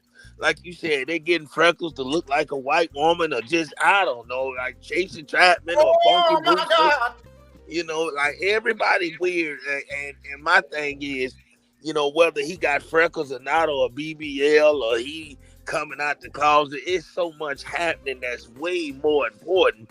Like if he using his money to buy something stupid like that, then just shame on him. But I look at it, yeah, it is what it is. If he got chicken pox skin, then let him have it. Yeah. So they say he was in the hospital. Yeah, Chicken pox skin. Yeah. I mean, but look at this for example, man. Where are the freckles here? Yeah. I don't see none of them there. Where did it come from? Is that medical? So, yeah, that's a kind of and he played in Who Cloned Tyrone. So I don't know, man. It's a little weird. But what do you think? Even with Cat Williams kind of clowning on Jamie Foxx, even for him doing his stand up, which it wasn't bad. What did you think about it? Did you even watch that? Did you watch his stand up on Netflix? Oh yeah, Cat. He do his thing. He's funny. My thing is with him is a lot of the stuff that he say, like, I listen to the real important things because life is so, like you were saying, even y'all notice, even with like the stupid conversations that they have or the jokes he tell, it's life done got so hard now. We got to separate that. Like we can take his real serious topics that we going through and dwell on that. Then when he talking about Shannon Sharp got a woman purse or something silly like that, So so we say that to say this, he's a very smart man or whatever, but he got a perm. I mean, he got a just so he have a perm, so he can't really. Yes, you don't know if that. He can't talk himself, man. Yeah, we don't know what side Cat really on, and I mean, he doesn't come out. Yeah. So, a lot of these guys, and it's sad, this is why these artists need to get their prestige. They need to get off social media, and they need to get their prestige back and make people wonder about them, how we used to. Because when you got so much access to yourself, now you got freckles on your behind and all this old stupid stuff. Yeah, So get your prestige, get your mystique back. Let us wonder about you. If that makes any sense. They all over YouTube. They just showing themselves. It's like we see them, like we see everybody at Southeast all the time. We seeing our favorite artists every day on the internet. Too much of anything just makes you an addict, and then you get tired of it. You know what I'm saying, y'all? I agree with you, brother. Yeah. I got a question and a statement. Okay. So the statement is, why is it that, and I guess this is the question too, why is it that celebrities are always, like, why do we revere them so much? Like in my opinion, oh God, the high school teacher should be getting all this credit, all the headlines in the newspaper. For the students, that if they have a successful graduating class, 90% of the students graduated and got college scholarships. Why don't we talk about that? That is so true. I totally. Why do we revere and people falling out on themselves and crying and paying Chris Brown? They're paying him $1,000 just to take a picture.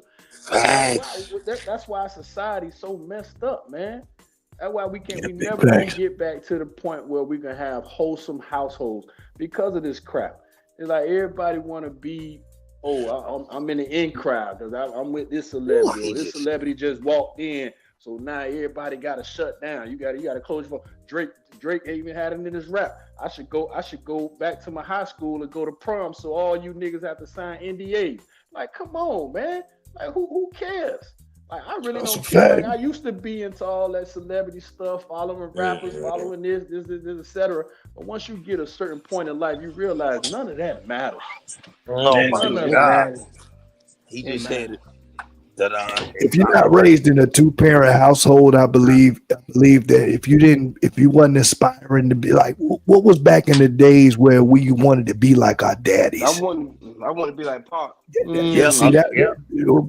it was a time where we wanted to be like our daddies, he was Superman to us. When you don't really have that type of reverence for your parents, then I think it leaves room for something else to feel that.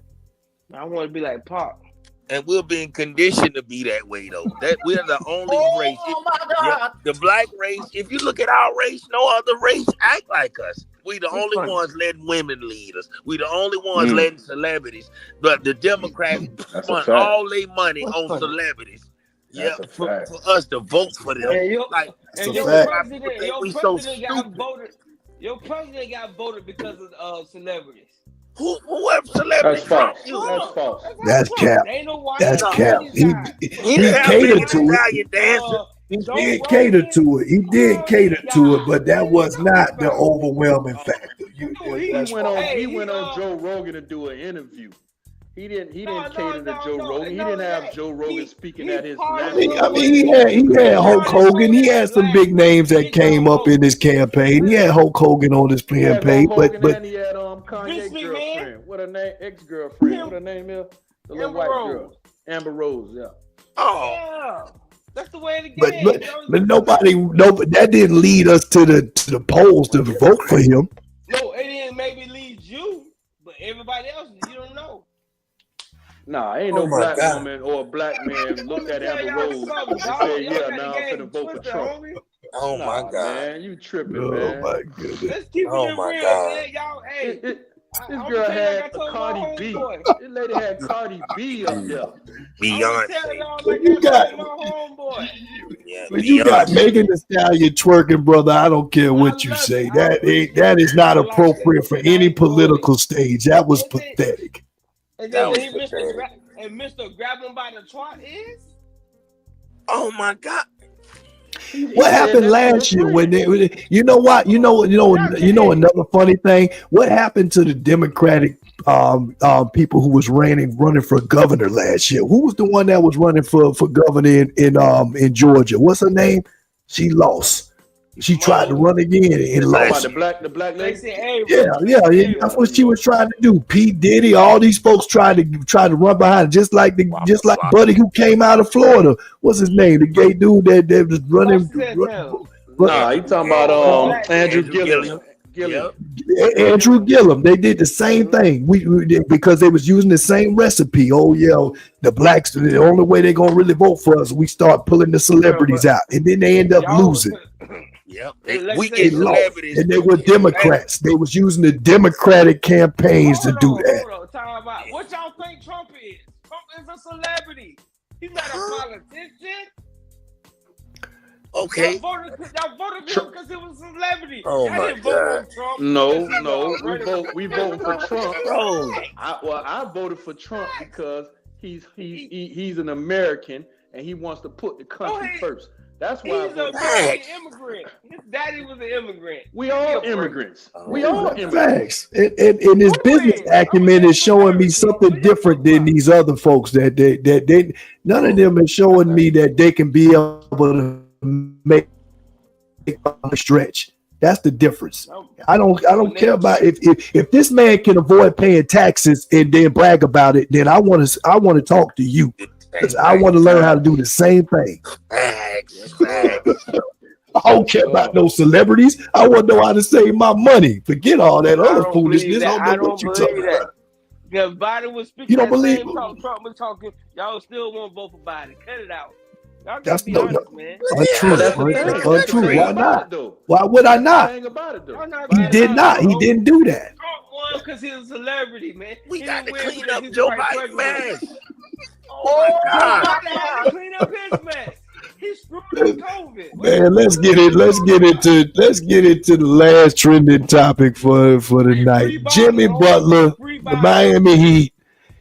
I've been really trying to understand, is this good for Miami Heat culture? I seen Dwayne Wade it was on some podcast speaking. He's not my favorite person to speak on it with a lot of his personal stuff going on. Yeah. But as far as Miami Heat legend, he solidified. I can't take that away from him. As a fact. Even with that ugly statue. But Frank, I'm gonna let you jump on that, big dog. What is your perspective? I know we chopped this up a little early in the week. Is Jimmy Butler? What is his when he leaves Miami? What will his legacy be, if any, for the Heat? Even though they ain't get no chip. Yeah, so that means no legacy. But I want to say Pat Riley needs to step down. Are you crazy? Pat Riley needs to step down. Pat Riley needs to step down. As general manager, as president of basketball operations for the Miami Heat, Pat Riley, it's time for him to retire. His way of thinking about basketball has been outdated. It's outdated. How? You have these young millionaires. You got these young millionaires. Now you have even younger millionaires because these boys are millionaires coming out of college with NIL. So now they coming to the NBA, and now you finna tell these boys, oh yeah, we finna practice hard 4-5 days a week. We finna run you 4-5 days a week. You can't do this on social media. You can't do this. You can't do that. Ain't nobody trying to hear that, man. That Damian Lillard preferred place to go was Miami. He had a meeting. Next thing you know, he in Milwaukee. That's nobody want to play for Miami because of Pat Riley. It's no longer the way of okay, work hard, do this, do that. No, being a professional athlete is more than just playing the game nowadays. Pat Riley still think that all it is about the game. No, it's the agenda. So what is that the same? Is that the Saban effect? Is that the same? It's the same reason why Saban had to step away from the game? Absolutely. He can no longer relate to those players. What was the question? So what is the effect? What's the new effect? You said it's not being a basketball player. It's not all about playing basketball anymore. So what is it about? Basketball now is an occupation. I'm using this as a stepping stone to further my brand. So once I finish with this occupation, I can go into media. I can go into endorsements. I can rapping, just like Damian Lillard and all in the big baller brand. What's the one that Jello, all them? Hold on. And what that leads you to? Money. Other opportunities. Celebrity. It leads you to being a celebrity. Y'all just talk about people. Come on, y'all. Come on, man. Hey, I got this game sold up. You heard me? What do you mean it leads to a celebrity? You already a celebrity. I was just getting ready to say. What you Once you're drafted into the NBA, you already a celebrity. Bro, 99% of the NBA is already household names compared to the NFL. They have a different celebrity in the NFL than the NBA. That's my opinion. Duncan Robinson ain't no celebrity. Who? Duncan Robinson for the Heat. Exactly. Who? And he played for the NBA. He's not a celebrity. Yeah, you're right, but more. Duncan Robinson goes to his household. If he goes to his hometown, I bet they put his name on some of them gyms. They did that in his hometown. And I bet that there are far and wide, there are more NBA names that will be recognized in the clubs than people that play NFL football. That's a fact, brother. That's a fact. The NFL, a lineman that's playing for the Kansas, name me 4 linemen for the Kansas City. You can't, but I can guarantee you can name the starting 5 for Milwaukee, even though when they trash or not. That's a difference, brother. It's different. Wow, that's a good point. That's a good point. It's a fact. Name them. And so their celebrity is already it's already solidified. Whether they garbage or not, their faces are being shown. They're number one. NFL players have a helmet on. These guys are being seen whether they trash or not. So even though Duncan Robinson's not a household name, he still is known far wide than the lineman that's playing for the Kansas City Chiefs. Hollywood. Who's the starting five for the Milwaukee Bucks? I'm waiting. I made it as an example, brother. Damian Lillard. Damian Lillard. Okay. Look at LeBron. You got Giannis, you got Damian, you got I can name 5 players, period, that's playing for them. Is my point. Starting 5 is what we're talking. I'm naming them. Damian Lillard, Brook Lopez, Giannis, Porter. Even Giannis' brother, is Giannis' brother still playing for them? No, starting 5 right there. That's a starting 5 right there. I'm sorry, I just heard Giannis, Brooks, Brook Lopez, Giannis, Portis, Cunningham, and Damian Lillard. Portis come off the bench. It sounds like you still know who the starting 5 is, though. That's the point. Now, look at that. I bet you know him. So let's stop. Because I bet sports, so I got to know. It doesn't matter about that. You still know who they are. But tell me who are the linemen that play for Kansas City. I got you. Nah, don't go Google. No, stop using the computer, homie. Yeah, I already hear you clicking. Your mind, let me name them. Wayne Washington, Alvin Ford.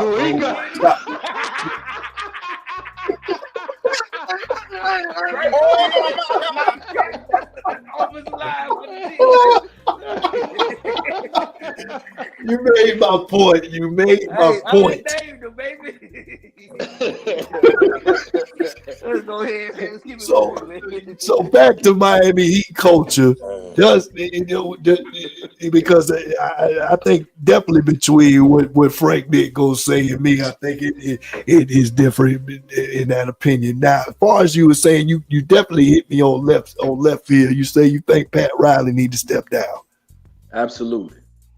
And so if Pat Riley was to step down, what would replace that void? Because he's got a lot of clout in the NBA. So what would you feel would be able to replace that? Alonzo Mourning. You could put Zoe in there. Yeah, give him an ugly statue for his participation. Oh my God! And for the rings that he won with LeBron and them. Yeah, like you said, I like that. Go ahead and put Zoe in there. What about your boy? Wait. We need. No, your boy that's been like on the coaching staff with them since they got the chip. What you been thinking? Howard? No, not Howard. He played with Bron now. Haslam. No, he ain't ready. UD ain't no GM. He ain't no GM. He good to keep around the team though. So I agree with your first one though. I think I do think that that Zoe would be a good fit for that. But I don't know if he would fit. I do agree with that. I don't know if the Cubans will allow it. The Cubans run Miami. That's a fact. But don't y'all think though that we need more athletes like Muhammad Ali that stand for something? Because these are a lot of big buck. These are a bunch of broken black men that athletes. Like they don't stand for nothing. You had Colin Kaepernick. Y'all didn't support him. Colin Kaepernick. Y'all didn't support him. What the thing is, Colin Kaepernick didn't support himself. Exactly. I was just gonna say that. No. You just can't kneel for your football and be cute, and then you don't show yourself your face back up.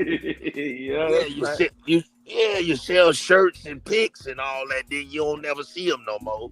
And there's too many of these social media. They stand for LGBT. These ain't nothing but Democrat playing foot athletes. That's all they for illegal migrants and LGBT. They scared to be black. They scared to stand up.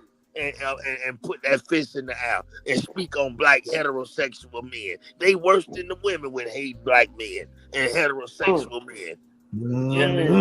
Yeah, how many of these men have stood up for these police that's been killed that man in that prison, that black man? That's messed up. That's messed up. Yeah, but you'll never see LeBron say anything. But let somebody be gay. They right there, pulling the gay coattail. Oh, hey, yeah, he's a hero. Why? Because he sucked. Boy, Lord have mercy. Oh, wow. Yeah. But do y'all see? They have butt-broken black males. We need to redo our whole culture. We can't go operate like this. All this celebrities worship, all of this women leading, all of this LGBT. We need to clean up these black politicians. That ugly mayor in Chicago with that Gumby haircut, he needs to go. All these black politicians. If you're not for black people, you're going to die. You're going to get... If you're not for helping black children, you're going to die. You're going to be deleted. Let me tell you this. It starts with the black father being at home. If the black father at home, the black son ain't got to look at LeBron James as the robot. Well, see, a lot of these black moms, we got to not screw any one of these black women that don't know how to pick the men.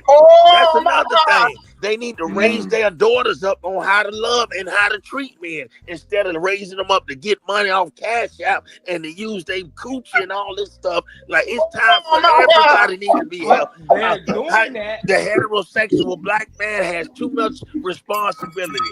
They don't respect They're us. doing that because they don't have a black father in the house, so they have no direction where to go. But so why don't they have a black father? Ain't nobody raping the woman to get pregnant. She can have all these abortions. Yeah, she's choosing that ding-a-ling. We got to start putting more pressure on these queens and all this. I'm tired. The woman is being able, she has been so long been able to slide under the radar with her behavior. And another thing, they had a lady on TikTok and on social media talking about how the black women be coming in there to get I guess bikini waxes and how bad they smell in their private areas. These young girls ain't being taught nothing, bro. Yeah, because they eat pig feet and eat pickles. That's what I'm saying. Look at how stank we are. Look at how dirty like the females are. They private area. What's going on in this race? And then some bad white women too, though. But we got to stick with our race because we got a messed up race. Our children are being taught. They the last place. The migrants got their family. And a lot of these sisters that work in them courthouses are for everybody except their own men. But you love him when he gay and when he in jail. Y'all got to stop loving all the dysfunctional men. Just how you love that Jesus you don't see, you need to believe in your black son and your black brother that's working at Wellcraft or driving these trucks and stuff. Like, come on, not only when you need money. Yeah, you know what? You're tuned in to the one and only, the Strategize Network. PSN. What happened, brother? I actually agree with you because you know what? Right now, one of the biggest topics is right now they doing a welcome home Big Meech concert. See, that's what I'm talking about. Why are we praising Big Meech instead of praising guys who graduate? Why is Big Meech got Sex Red, Lil Baby? Young Easy, they always doing a big show for a dude who poisoned the community allegedly in Detroit. And I'm so tired. We celebrating him like he's Nelson Mandela. That's a fact. It's a fact, brother. But then you got to think about it. We're watching 50 Cent's BMF, and then those are things that make these guys more of a household name because we're using that for our entertainment. So. That's what, and again, we just said it. If the nuclear family is not in place, it leaves a void, whether we want to accept that or not. Something's going to fill that space, And then it could be something that's going to be dysfunctional, or it can be some of these folks that rise above. Not everybody is going to take that opportunity to try to fill it with something negative. Some people can look at the trash man. Somebody can look at the deacon at the church and be able to model behind them. But we don't see them and we don't speak on them. So you're right. And one of the biggest problems in the black community, our women are quick to move on instead of working out. Look at Hollywood Red. Look at Hollywood. You my role model, bro. You could have just chose to lay up with females and get them pregnant like every dope boy and all that. But bro, you got tired of that, man. You wanted a wife. Why your wife picked you and you picked her? Like, we got too much just like, oh, well, I'm gonna do bad because my daddy was there and all this stupid stuff. When is enough? Black children suffering out here, man. They poor, they ain't eating good, they ain't boo-booing, they ain't got no good families. Look at the black family. The new cook, we in bad shape. Yeah, we out. Like I said, I don't think it's bad as it was. Yeah, but let's get into this last topic, our main topic of the night, because we gonna need a little bit of time for this one, man. Right? Big dog, KT, get us into this with Drake and his UMG case that he has finally made public. What do you think about that one? I'm gonna give you guys a quick summary who don't know, man. Drake recently filed a lawsuit against UMG, and he's claiming that UMG knowingly committed a defamation of character by releasing and promoting "Not Like Us" because the record's lyrics advance the false, malicious narrative that Drake is a pedophile, used as an aerial view of his home as the cover of the art song, and inspired the public to resort to vigilance. I gotta go back to school, boy. I cannot read. Well, hit dog holler, bro. Yeah. Shoot, man. You got to go out your way. Oh, my God. You made all of this songs for Meek Mills and everybody. It was fine when you done it. But now, man, that's what I'm saying, y'all. Like, I hate to say it because he got time for that no more. Nope. Like making the light skins looking bad. I can't even run away from it, brother. I'm gonna be honest. I hope hip hop. I used to love rap. Rap music need to die too, man. Just kill it all, bro. Just let it die. Let it die, bro. You got people suing after they bro. Just let it die. Kill the drill music. It's over. It's over with. We had our run with hip hop. Let it die. It's over. Let it die. I actually agree with you, Weezo, on that. That's crazy. Yeah, because brother, look, if you look at it, our children, it's not helping nothing. You got the women being men in the rap music, the Glorrillas and all this stuff, man. And the men are being feminine, and it's not helping our race right now. We need help. We need conditioning mental. And that's big facts. Yes, sir. Then you got the Saucy Santanas, and it's all in all this weirdo stuff, man. It just, matter of fact, I just seen this one chick. She had your boy Shamar, whatever. Shamar Moore, yeah. Now he rapping. Oh God. Yeah, he's sick. He's questionable too, man. He rapping. Money. Drake hurt by the title of that song. They not like us. Yeah. Kendrick Lamar. Hit dog holler. Hit dog holler. Kendrick Lamar. Yes, sir. I said Kendrick Lamar. His name Kendrick Lamar? Yeah, Kendrick Lamar. Kendrick Lamar. They not like us. He letting them know. That's what he's really hurt about, because they not like us. You got people chanting, they not like us. You're not like us. Drake, you're not. What do you pull from that when you hear that title? They not like us. What does that signify for the Drakes or people that's like? So what other people would you consider that? He grew up as a Jew. He had what they call it? What's the party they have when the Jewish boy comes a bar mitzvah. Bar mitzvah. He had a bar mitzvah. Drake is not like us, bro, and that's what he heard about. And he was accepted he was accepted in all these different circles and all these different groups. Kendrick dropped that song and it pointed the finger. I mean, he had those words cut deep. They say the words are mightier than a sword, and that's true. Because when it's truth being spoke by an intellectual black male who knows his history, who knows who he is, they not like us. 2 Chainz said you cool, but he lied. Future said you was cool. It hurt him because he know he's not alike us. And that's why it hurt him so bad. It has nothing to do with the pedophile stuff, none of that. That's just something he's trying to throw an angle on. They not like us. It let everybody know that this nigga Drake is not like us. And that's why he butt hurt by that song. That's why. And a hit dog holler. When the hit dog, and for the first time in his career, when his record came out, Wayne ain't said nothing. Jay Prince ain't said nothing. Birdman ain't said nothing. Nobody said nothing. Nicki Minaj. How I need to play out. Nicki ain't said nothing. And that's what's hurting him. He's like, and it really hurt him when LeBron was in the front row of the concert.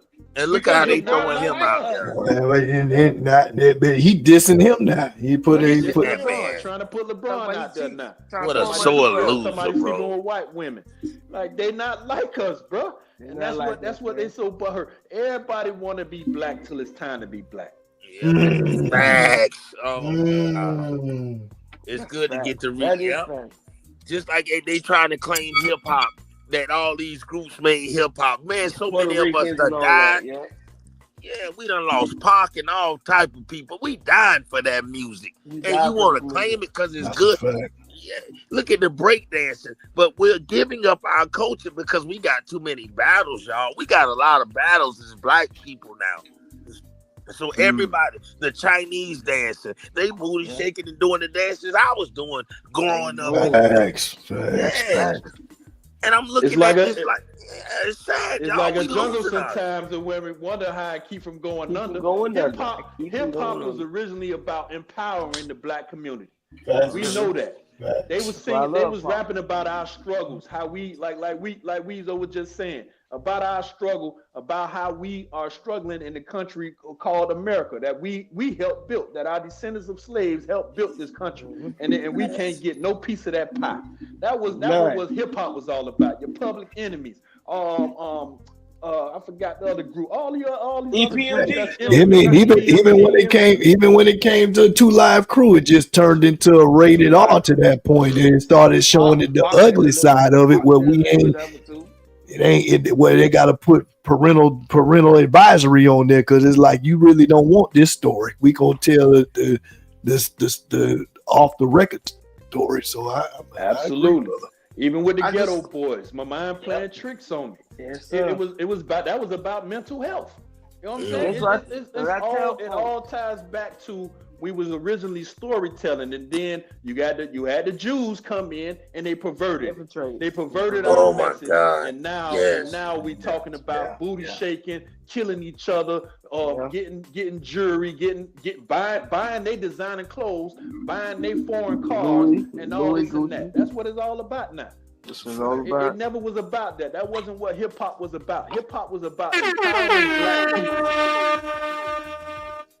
It was about that. I mean, just like gangs. Gangs was not originally just to be trying to exploit black people. It's about protecting the neighborhoods. That's a fact. And then it just changed into something else. Because we don't own no guns. We don't own no gun manufacturing plants. We don't own no poppy field seeds, poppy fields to bring the cocaine in. We don't own no planes to go get the poppy seeds and deliver them to the black neighborhood. That's why that TV series with Franklin, I can't forget the name. Snowfall. It told it all. It told the whole story right then and there. Mm-hmm. They took Ricky Ross and an ignorant nigga who wanted money and fame. And they perverted him. Go ahead and put this in your He went community. with it. And they let Reagan. Then they let Reagan say that, yeah, you know, let his wife say, yeah, say no to drugs while you letting it come into the country. Why you let it come into the country? And then don't say nothing about it till he dead. Oh yeah, he dead now. We can't do nothing about it. And that's why knowing it the whole time. And that's why us as FBAs, we gotta understand, man. We ain't get a good deck of cards, man. Absolutely. Yeah. But So look they at just want us, P. and they just want us to get over stuff and move on. That's a fact. Home. That's Slavery a was fact. That's a fact. 100 years ago. But Y'all put a lot of systems in place. It's making it hard for us to get out of it. Yeah, even P. When Diddy. you do get out of it, you break all our big dogs down. You always checkmate them. They did it with Vic, with the dog fight. They did it with Diddy. They did it with everybody who black had power at some point. Yeah. They came to, now they're trying to spin the narrative with LeBron that he cheated on his wife with white women. That's what they're spinning out, and they're gonna mess his legs. They're gonna try to mess him up. They And did it who's with on Jordan. Yeah. They said Jordan had a gambling habit. They just always do it to us, bro. But you got black people that's feeding off that narrative. They throw it on the social media and let Negroes kill Negro because they know that the women gonna gossip and these men gonna gossip about it. We got too many feminine men in the community right now, sassy. Nobody knows their role in the black community. It's too many macho man, women, and sassy men. And we need to just have a year of us with program on our mind. We got to get rid of this church, all this stuff. It's not helping us. Ain't nothing helping. We need to learn how to love ourselves. God, we got to have a God that loves us. Though, the examples that we just said, though. You said it, though, brother. The problem is that we still trying to find these celebrities, these individuals, instead of following principles.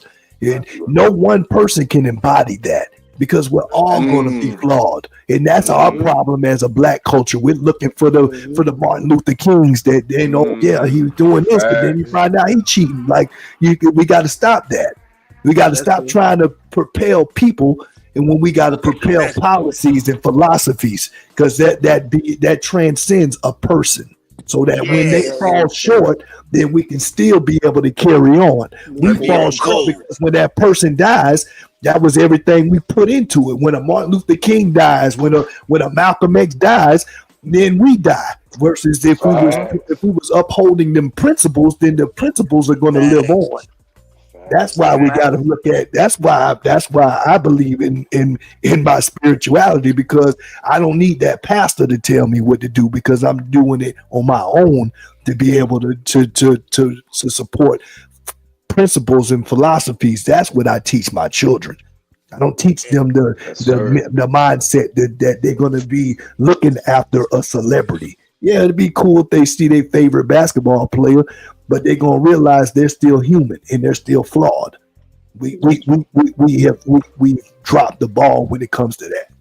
That's 100% true.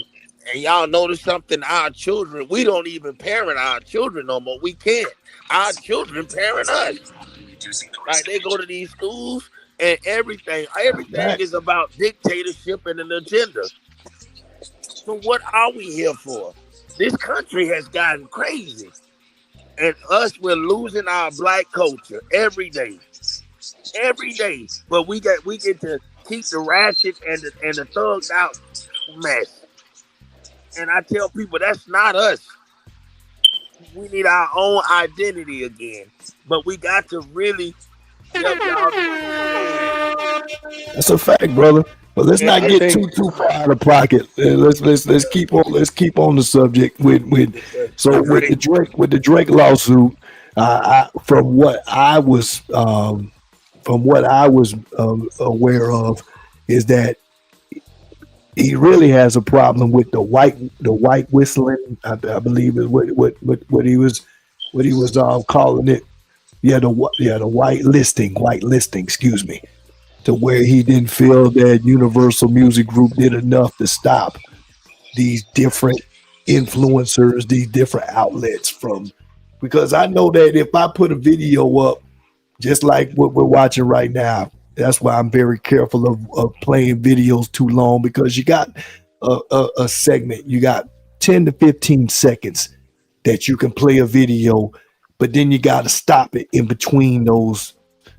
You got to stop it every few seconds so that it looks like it's educational. You got to make it educational, and that still doesn't stop it from being whitelisted because because these algorithms, they stop you from doing that. And part of what he's trying to put in this lawsuit is that he didn't feel that Universal Music Group did enough to stop that. He way up there in Canada trying to dictate what we got going on. This is why we need, we gotta control our race. This is why we gotta, man. If we had some Tupacs or us, just like you said, Hollywood, we following the code, he wouldn't even be able to do what he doing with this lawsuit stuff because he'll know his place. You way up there with that trying to sue us. Like what kind of, and ain't nobody saying nothing. We got, I'm telling you. That lawsuit ain't going nowhere, man. That lawsuit ain't gonna go. It's gonna be hard to prove defamation, man. You know why? You think he is? You know why? Because Drake's suing his own people. Jews own all that. Jews own all that. Jews own all that. They own Hollywood. They own the porn industry. They own everything you watch on TV. A Jewish person is behind that. Mark Zuckerberg, he's a Jew. And nobody want to say that. Nobody wants to say what's real out here. Anything that you consume today in this world, whether it be media, music, movies, etc., it's by a Jewish hand. Zionists. And they own all of that. The reason why our image is so tarnished today in the media is because of a Jew. That's how they want us portrayed. That's how they want us portrayed to the world. That's how they want us portrayed. That's how they see us. That's how they want the world to see us. With glasses, with his doctor suit on. They don't want that. That don't sell. Exactly. It don't sell. It don't bring money in. Me and Hollywood was in the Navy. We done been to several countries across the Mediterranean. When they see us, they already have a perception of us. Oh yeah, bang bang, yo, gang, gang, gang. Oh yeah, all this type of negative connotations because that's what the media portray us as. All black people are hip hop when you go across overseas. They ain't just black, you hip hop. And it happens. It happens when you talk to one of them, and they see how intellectual you are, and you can form a sentence, and you can have an actual intellectual conversation. They're honestly surprised because they don't see that. They see in the media all this BS that they do, like you say, the love and hip hop TV shows, the Housewives, all this BS that they have portraying us and how they want us to be seen throughout the global community. It's crazy, man. When you go deep down that rabbit hole, what all it comes down to is they want black people to be at the bottom of the barrel. Why? Because they know if we come together as one, we're more powerful than any race on the country, on the face of this earth. We're more powerful than any of them because we are the original people. That's why we have melanin. The sun literally charges your body. That's fact. When they go out in the sun, they die from cancer. They break out. No. But it's meant to be that way because that's how they want it. They know us better than we know ourselves. They know that we have certain powers built in our DNA. Our DNA has stardust in it, bro. Stardust. Wow. Unity is definitely the big deal. And I mean, in regardless of race, when the Mexicans come here, they're together. When the Asians come here together, when the Indians, they come together. We are the only ones that I see that just don't get it. We don't get it how to come together. And it ain't just because we don't get it. It's because systematically we are prevented to have the right tools without having the PhD in black culture. If you don't know the Jimmy Lynch, the Willie Lynch, whatever it is, all these different systems that's put in place for us to not be together. Then we start thinking, well, you light skin, I'm dark skin, or you speak proper, or like Kareem like Slim Cat saying that, Tiger Woods ain't black. These are the same things. The reason why we ain't able to get together is because we use these things as a barometer. That if you ain't claiming your black heritage, you ain't black. That's just fact. You may DNA wise, but black culture is culture, man. It's actions, it's the way you move and where you live, it's lifestyle. And Tiger Woods don't do none of that, and Drake tried to appropriate it.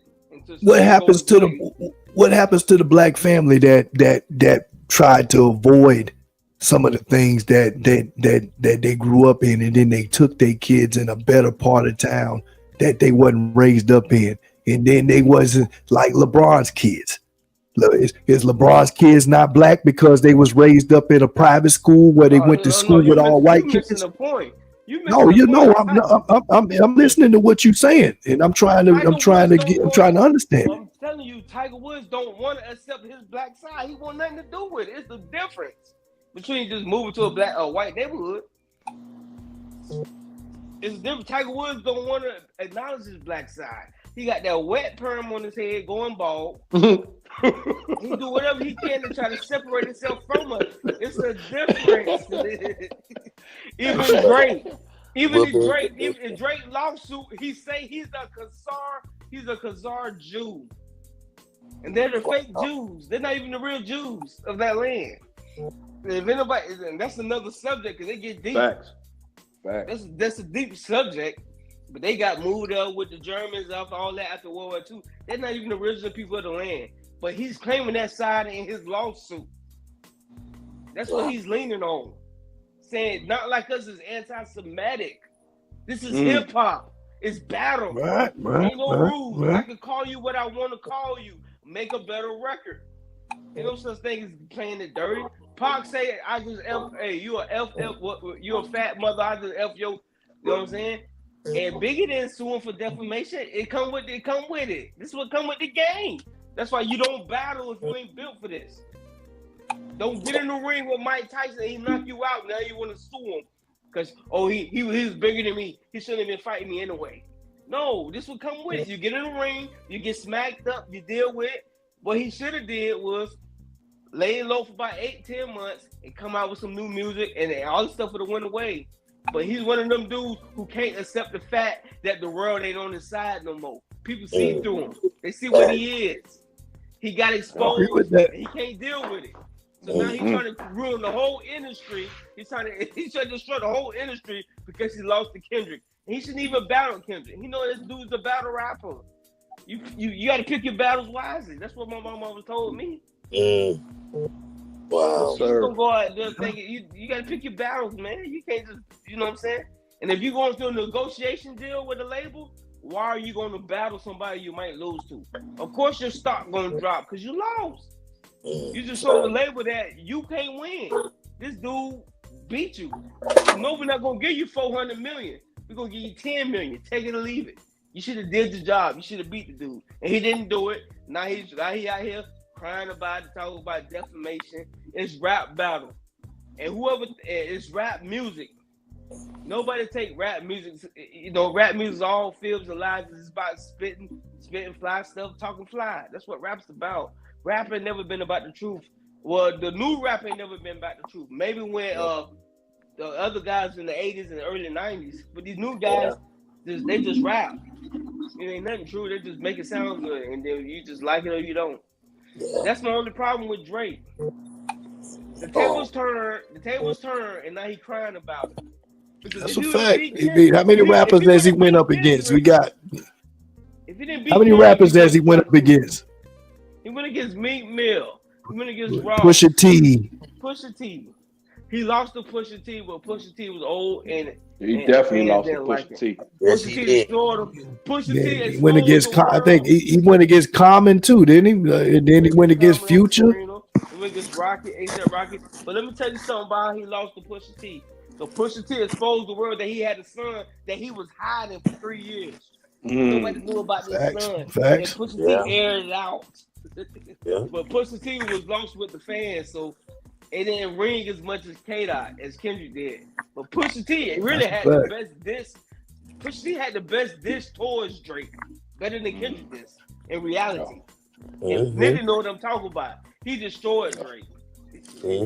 But Pusha T was an older rapper, and they didn't respect it. The beat wasn't as fly as Not Like Us. Like Kendrick made a diss song a hit. Pusha T made a diss. He kept it like true to what this about. But at the end of the day, man, you're a part of this culture. You get them battles, you lose, you take it on chin. Ja Rule got his behind whooped by 50. He didn't sue. He took the loss. He never recovered from it. But that will come when you battle. When you battle, that's always the risk. When you get in that ring and you 50 and over, and you finally lose, it is what it is. You gotta respect the game. You gotta respect it. You don't hate the player, hate the game. That's a fact. I can't sue Floyd Mayweather because he finally knocked me out. I gotta deal with it. Get better. That's all it's about. Get better. Bro said, you called, I'm reading the lyrics. You called Future when you didn't see the club. The baby helped you get your lingo up. 21 gave you false street cred. Thug made you feel like you was slime in your head. Quavo said you can be from the north side. 2 Train said you good, but he lied. But you lied. Run to Atlanta when you need a few dollars. No, you not a colleague. You a colonizer. And that's what he put in the lawsuit. That was anti-Semitic because he said he was a colonizer like the Jews. This guy is taking it to another level. Bro, that's a fact, brother. Cut deep. Them words cut deep, boy. That's why Drake butt hurt, boy. He cried when he heard that. He didn't know how to bounce back, but it was all facts, man. It's all facts, man. But at the end of the day, bro, when you pick battles, you win, you lose. Don't try to. You throwing all this other extra stuff in. Oh, that song was a hit no matter what, bro. Not like us. It had a catchy hook and a catchy beat. Now he's trying to say the streamers made it big. That song was gonna be big no matter what, man. It's just a better song. There's no doubt about it. It's a better song. It's the same way in Meek Mill's, same way with him against Pusha T. The beats, it's all the nuances of the. You got to put all that in consideration. And up to this point, his songs was very well thought out and chosen. Even with the ghostwriters, they knew. Even with Meek Mill's exposing that, you got ghostwriters. We all knew that was facts. It didn't matter. The song just was better. So we gave him a pass. We gave him a pass on that. Gave him a pass because his song was better. If y'all found out Kendrick Lamar wasn't writing his music, y'all wouldn't give him that same pass. Y'all found out J. Cole wasn't writing his music. If we found out that Rick Ross wasn't writing his music, we're not giving these guys the same pass. It's a fact. That's a stain. That's a big stain on your record as a rapper. Unless you like MC Hammer and Will Smith, we get it. But I guess you got to put Drake with MC Hammer and Will Smith. He's a manufacturer. You got to put an asterisk on the side. He was manufactured. He was a Jew, black guy, a black mixed kid, Jewish, and UMG loved it. They said, look, we finally got one of our own. Let's build him up. He had 14 years of reign, and he finally lost, and now he wanted to destroy the whole industry because he lost. Drake is an actor, man. He's an actor. That's a fact. He's playing a black. He's playing a black. He's a plant. He's definitely been a plant. Exactly. All gimmicks. Nothing to but one thing we said earlier that still remains to be true. Drake is a one of one. And if he really understood the power that he had, he wouldn't have been stuck in this. Like Slim Cat said, just give it some time. It's not. We can't name another artist that can do an R&B album and do a rap album separately. And if he would have stayed in his lane to be able to understand that this would have just been a blemish and not really a stain, if that really makes sense. And because of that, his ego, he just now it's made it worse. And now now this is the respect that should have been taken away because of him being not authentic with writing his rhymes. This is what should have been. This is what should have been this is what the public perception should have been long time ago. Three Stacks did it first. 3 Stacks did it first. He started it. He initiated it. 3 Stacks did it first. What'd you say with the singing? Andre 3000. You said it wasn't a rapper who did a rap album and an R&B album. Andre 3000 did it first. And he did it better, in my opinion. Talking about the Love Below? The Heartbreaks, Yes, Love and Love Below. Love Below. Love Below. There you go, Love Below. I like it. I like it. Yeah, you might. I definitely forgot about that. I think Drake got a couple good. You understand? Drake got the best machine, so he got the best of the best. He got the best riders. He got the best team. So Drake, he was put in a position not to lose. He wasn't gonna lose until he just did what he did. And that's why you could look at CeeLo. CeeLo could have been able to do something like that, but he just. I don't think his image was able to allow him to be that. You gotta understand, Drake, the light skinned mixed kid. The girls love him. He can sing a little bit. He can rap a little bit. And he was the cool kid for a long time. So it's easy to sell that. You know what I'm saying? Man, Drake is an actor, man. At the end of the day, he came from Degrassi. I remember that TV show. See, look, when he had that. When he first got with Lil Wayne, he had that Degrassi look. He wasn't the Drake of who he is now with the beard and all. And they injected that. I will say that. Facts. Like KT said, he had the machine behind him, and that's why I don't understand his lawsuit, because he's a Jew and he's trying to sue the Jews. The Jews are the one who propels him.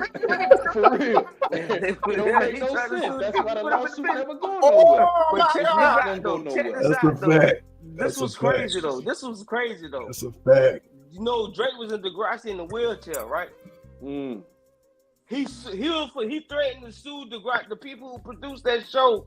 He threatened to sue them if they didn't get him out of a wheelchair. Oh, he threatened to sue them over his rollerblade. He said he didn't want to be in a wheelchair no more. So he threatened to sue them so he could stand up and walk. This how petty this guy is. He did this with Wheelchair Jimmy. Jimmy. That's what sue these people so he didn't have to be in a wheelchair no more. Because he didn't like it. Pusha T called him. Wheelchair Jimmy. Yeah, and these are facts. This ain't no rumor. This is fact. This is what the producer of the show said. He said it's a few years back before the beef that this is what Drake was trying to do. So he's a guy who, if he don't get his way, he will sue. And who do that a lot? The Jews. I mean, I shouldn't make that. The Jews do that a lot. They don't get their way. They find a way. They own all the industries, bro. They own all the industries. What are the takeaways? What are the takeaways from this situation that we could be able to put across the board? So for hip hop artists moving forward, will this Drake lawsuit will this create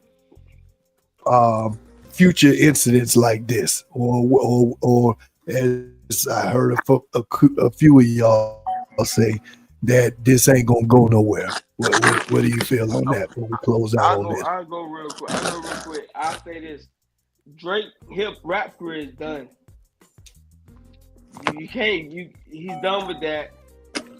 I think Drake, he gonna do what 6ix9ine did, start doing reggaeton music, making music with Spanish artists. He gonna start doing international music because they forgive. One thing about us Black Americans, we don't forgive that easy once we Drake. And y'all know that. Once we find out, hey, if you are a snitch in a Black community, it's hard to get back the good graces of us. 6ix9ine did it because he was a Mexican. But Black people don't go for that, bro, because we don't like rats. So he's done. And he is never making us. He can never say nothing gangster no more. The only he do is love songs. Anything gangster, he's done. He got to say love songs and be done with it. That's it.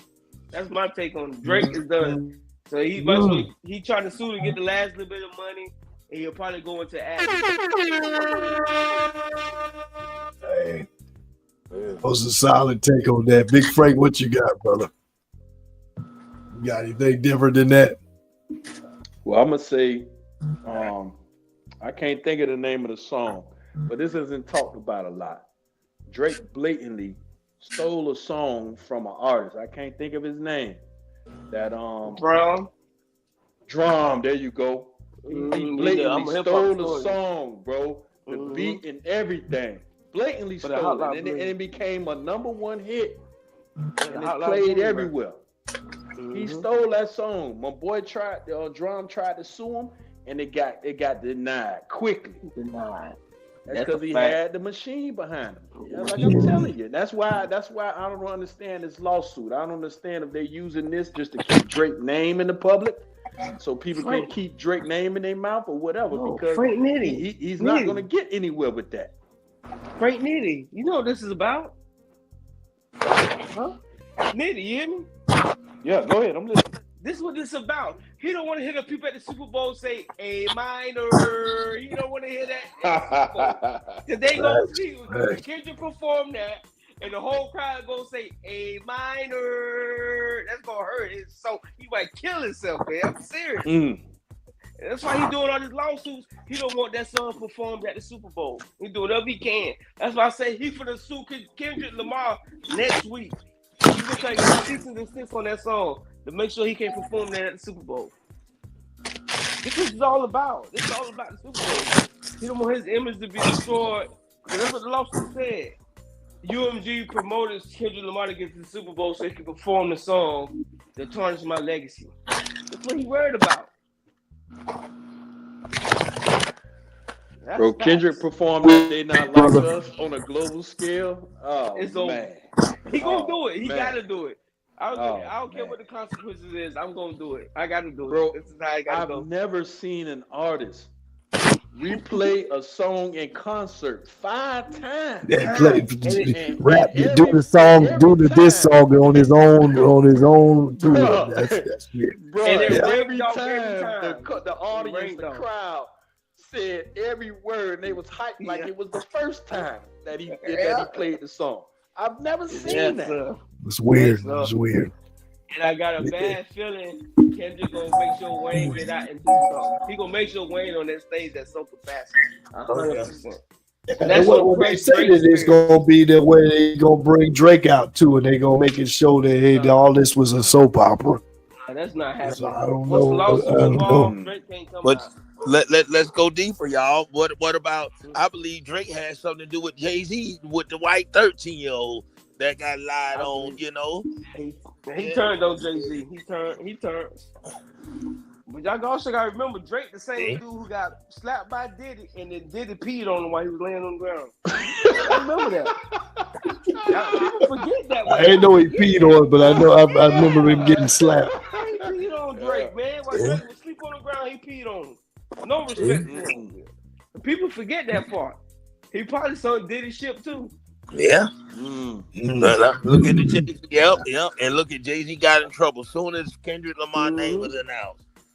As soon as he got announced for Super Bowl, Jay-Z, all that stuff got bought up. Yep. Yeah, like that's weird. Colonizer. That's what's weird. done in the dark, brother. Come to the light. That's a fact.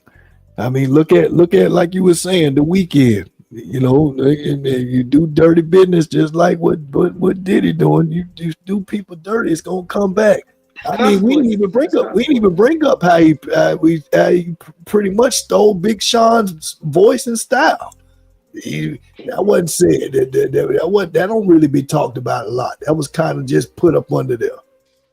Cause he's a gimmick. When you're a gimmick, he's like a Shane Shun from Mortal Kombat. He can camouflage to anybody's. Wow, that was a good. One moment he sounded like he was a Jamaican guy. One moment he sounded like he from UK. One moment he sounded like he from the South. He tried to sound like he from the West Coast. Then he tried to fit in with the East Coast. Didn't him and Tory Lanez have a little beef, like for the Canada vibe? They ended up squashing it. But he'll beef with Tory because Tory started getting hot. That's the worst friend to have. Them Jews put that pressure on Tory. He had to. They got him out the paint too. They got that boy about the paint. Yeah, they did. That boy do about 7-8 years behind some false allegations. And then, as you were saying, with even the black influences versus the white influences, he didn't really. Yeah, all the influencers he named in his lawsuit were black guys who reacted to the Not Like Us. He didn't mention none of the white guys who reacted. And he didn't mention Ada Ross. Ada Ross had more views than all the black guys in reaction. He didn't mention that. You mentioned Casanat, No Life Shack, and all these other guys, RDC and the Kanye another family. Jew, Aiden Ross, another Jew. Aiden Ross, I'm telling y'all, another man. Jew. The Jews run this. The Jews run everything that's going on in the country, bro. Hey, and y'all know Academics? Y'all know DJ Academics? Yeah, we know DJ Academics. And guess what? Academics cape for Drake so much, but Drake would never come to that dude's show and do a stream. And that's crazy. He definitely always on Drake jock. That's a fact. But he go to Aiden Ross stream and do a fake giveaway with a gambling site when they gave him the money to give to the people for the gambling site. Even with what's your girl Kiki Palmer was saying that the white girl that was a plant that he just came on her podcast and made her out of nowhere. Bobby Altoff, yep. Then he got mad with her. And then disassociated from her. Like Weezo said, we gotta dismantle. We like how Ross said about Trump. He said he was saying that I'm glad they made Trump president because you got to break it down before you elevate something he said. I forgot what the line was, but what I take out of that is that we got to take this whole hip hop genre and dismantle it. And I don't think hip hop as a whole is horrible, but I think that numbers is down for sure. The generational, you do have to cater to the generation. Our generation wasn't that great either because ours was gangster rap, talking about killing and selling drugs. That wasn't the best either. So, but somehow or another, it survived. So where we're at now, I can't make it seem like it's so bad compared to what we was doing because people was getting killed. It ain't like it hadn't changed. Now it's the drill rap, but nonetheless, we do have to take a look at ourselves because you can't sell drugs that people ain't using. So if you're not using them drugs, then nobody's gonna be able to sell it. So if we're not catering to this, then it can't sell. So that's where we gotta find some way to dismantle that to where it don't look so attractive to people anymore. Because I'm glad that the new state of rap is not my cup of tea. But there's so many others that can't say that. Yeah. So what 2025, man, we gotta change. We gotta make hip hop great again. Yeah. I think hip hop is at a state that they need to be great, man. I just think that like my boys say, us as black people, we have to start moving in other directions to get the attention, man. Because right now, content creators are the new rappers. Rappers not doing better than Casanat. Casanat doing numbers. He got more money than the biggest rapper right now. That's his facts. These guys, Talil, all these other guys, DJ Frost, streamers are getting the bags. Rappers not getting these bags as much. And all you guys doing is pranks and just orchestrated stuff. But rap is on the downslide because you got guys who've had it in chokehold for so long, like Drake, to flip out like it is. These white people are starting to say, you know what? We don't got to invest in rap. Let's just go to the streamers. We have our logo on the stream. Every time they stream, we have our little logo on them for the advertisement. And then these guys, they stream for like 2-3 hours with fresh content. You're not getting fresh content with music every week. So it's hard to compete with the streamers. One thing for sure, that no matter what, things have to be entertaining. So I'm not saying that we all got to listen to Nick Cannon records. Like it didn't work out for that. But one thing for sure is that he was still able to in the Will Smiths, they was able to transcend beyond that. Rap didn't stop him from look at him now. You can say his rap was lame, but yet he's still giving half of these guys jobs. My point is still that the rap side can't just beat it can't be the one all be all. Why is it that those guys were still able to be prominent outside of that? Because I mean, even though Will Smith ain't my favorite rapper, Getting Jiggy With It, I'm pretty sure went platinum. Summertime went platinum. Summertime went platinum. Dude, you know what? I can't say I don't know of a Nick Cannon record that went platinum, but nonetheless. Wow, there you go, Gigolo with that. But did he have a feature on that? It was him and R. Kelly was on there. Yeah. But I get the we got to stop. We got to stop wanting to eat the Burger King and the McDonald's when it comes to these hip hop records, because that food is going to continue to be fed if you're going to eat it. We got to change our appetites, man. That's a big facts, brother. So yeah, man. Good shout out to all the fellas in here, man. You're not gonna get it because you ain't got it. You own the music industry, and they own television. They own it all. They control the narrative. They probably own. You can talk about changing. You can talk about changing hip hop. You can talk about this, you can talk about that, but we can't change nothing because we don't own nothing. We don't have radio stations where we can play the music of those that are trying to uplift our people. Nobody wants to listen to that because nobody understands that. We have to bring it back to an understanding, bring it back to the foundation that we need to control our own image.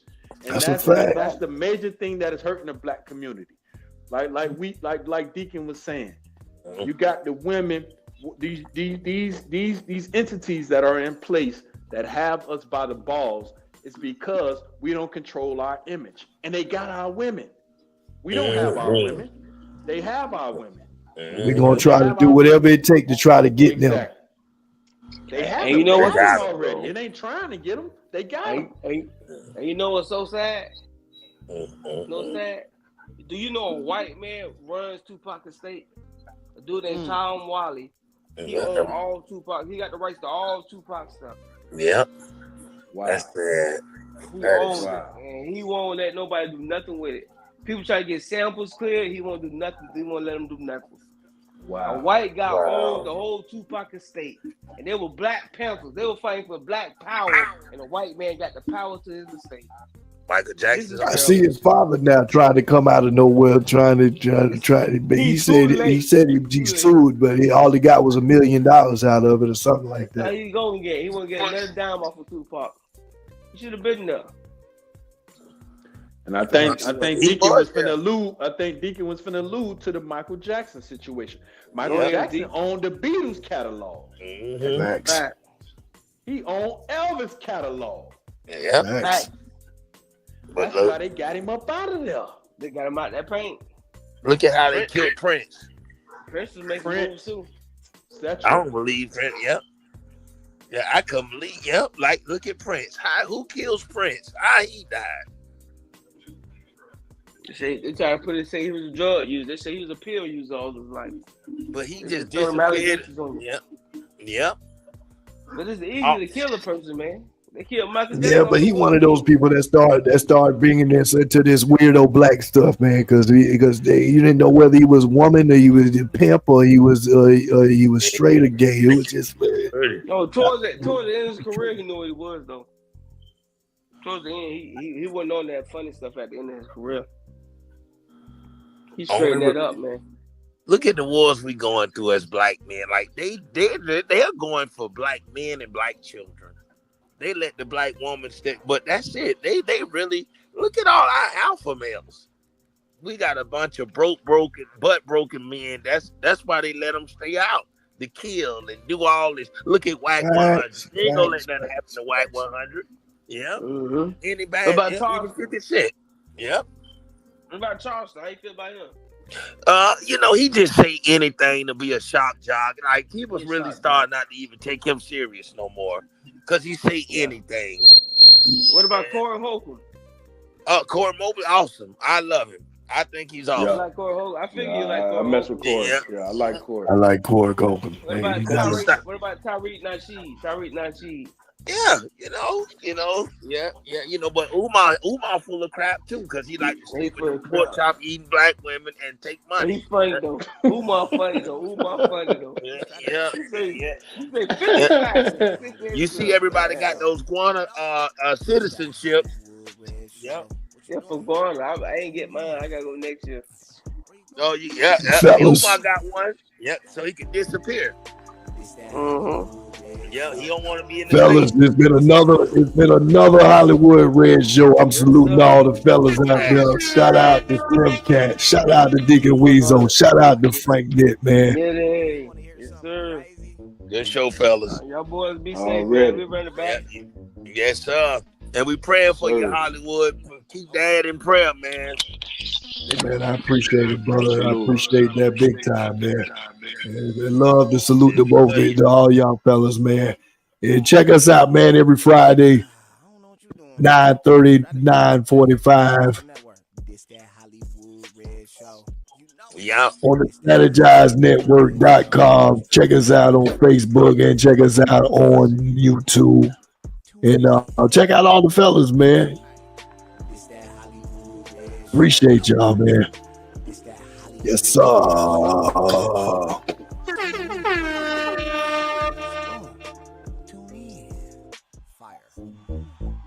You want to hear something crazy? Like, what?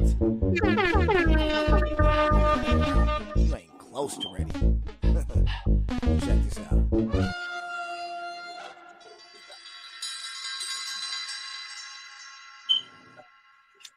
I don't know what you're doing. We strategizing today. Welcome to the network. This that Hollywood Red Show. You know it. This that Hollywood Red Show. Tune in. Where you going? Tune in. Okay. Hey. This that Hollywood Red Show. This that Hollywood Red Show. Hey. Tune in. What you doing? Tune in. Fire. You want to hear something crazy? Like, what? No, you ain't close to ready. Check this out.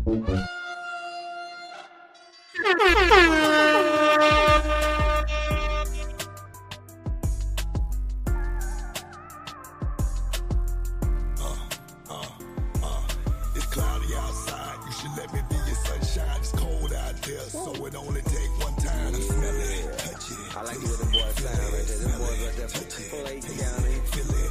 I've been going to Florida. We winning over here. Gotta own that girl, baby. Shout out to the one. I can smell it, touch it, taste it, feel it, smell it, touch it, taste it, feel it. It's thirsty in the desert. I love to see your camel toe. Kiss it like a mistletoe. Then that's where my missile go, gadget. Get it on the flow like Orlando Magic. Got the balls.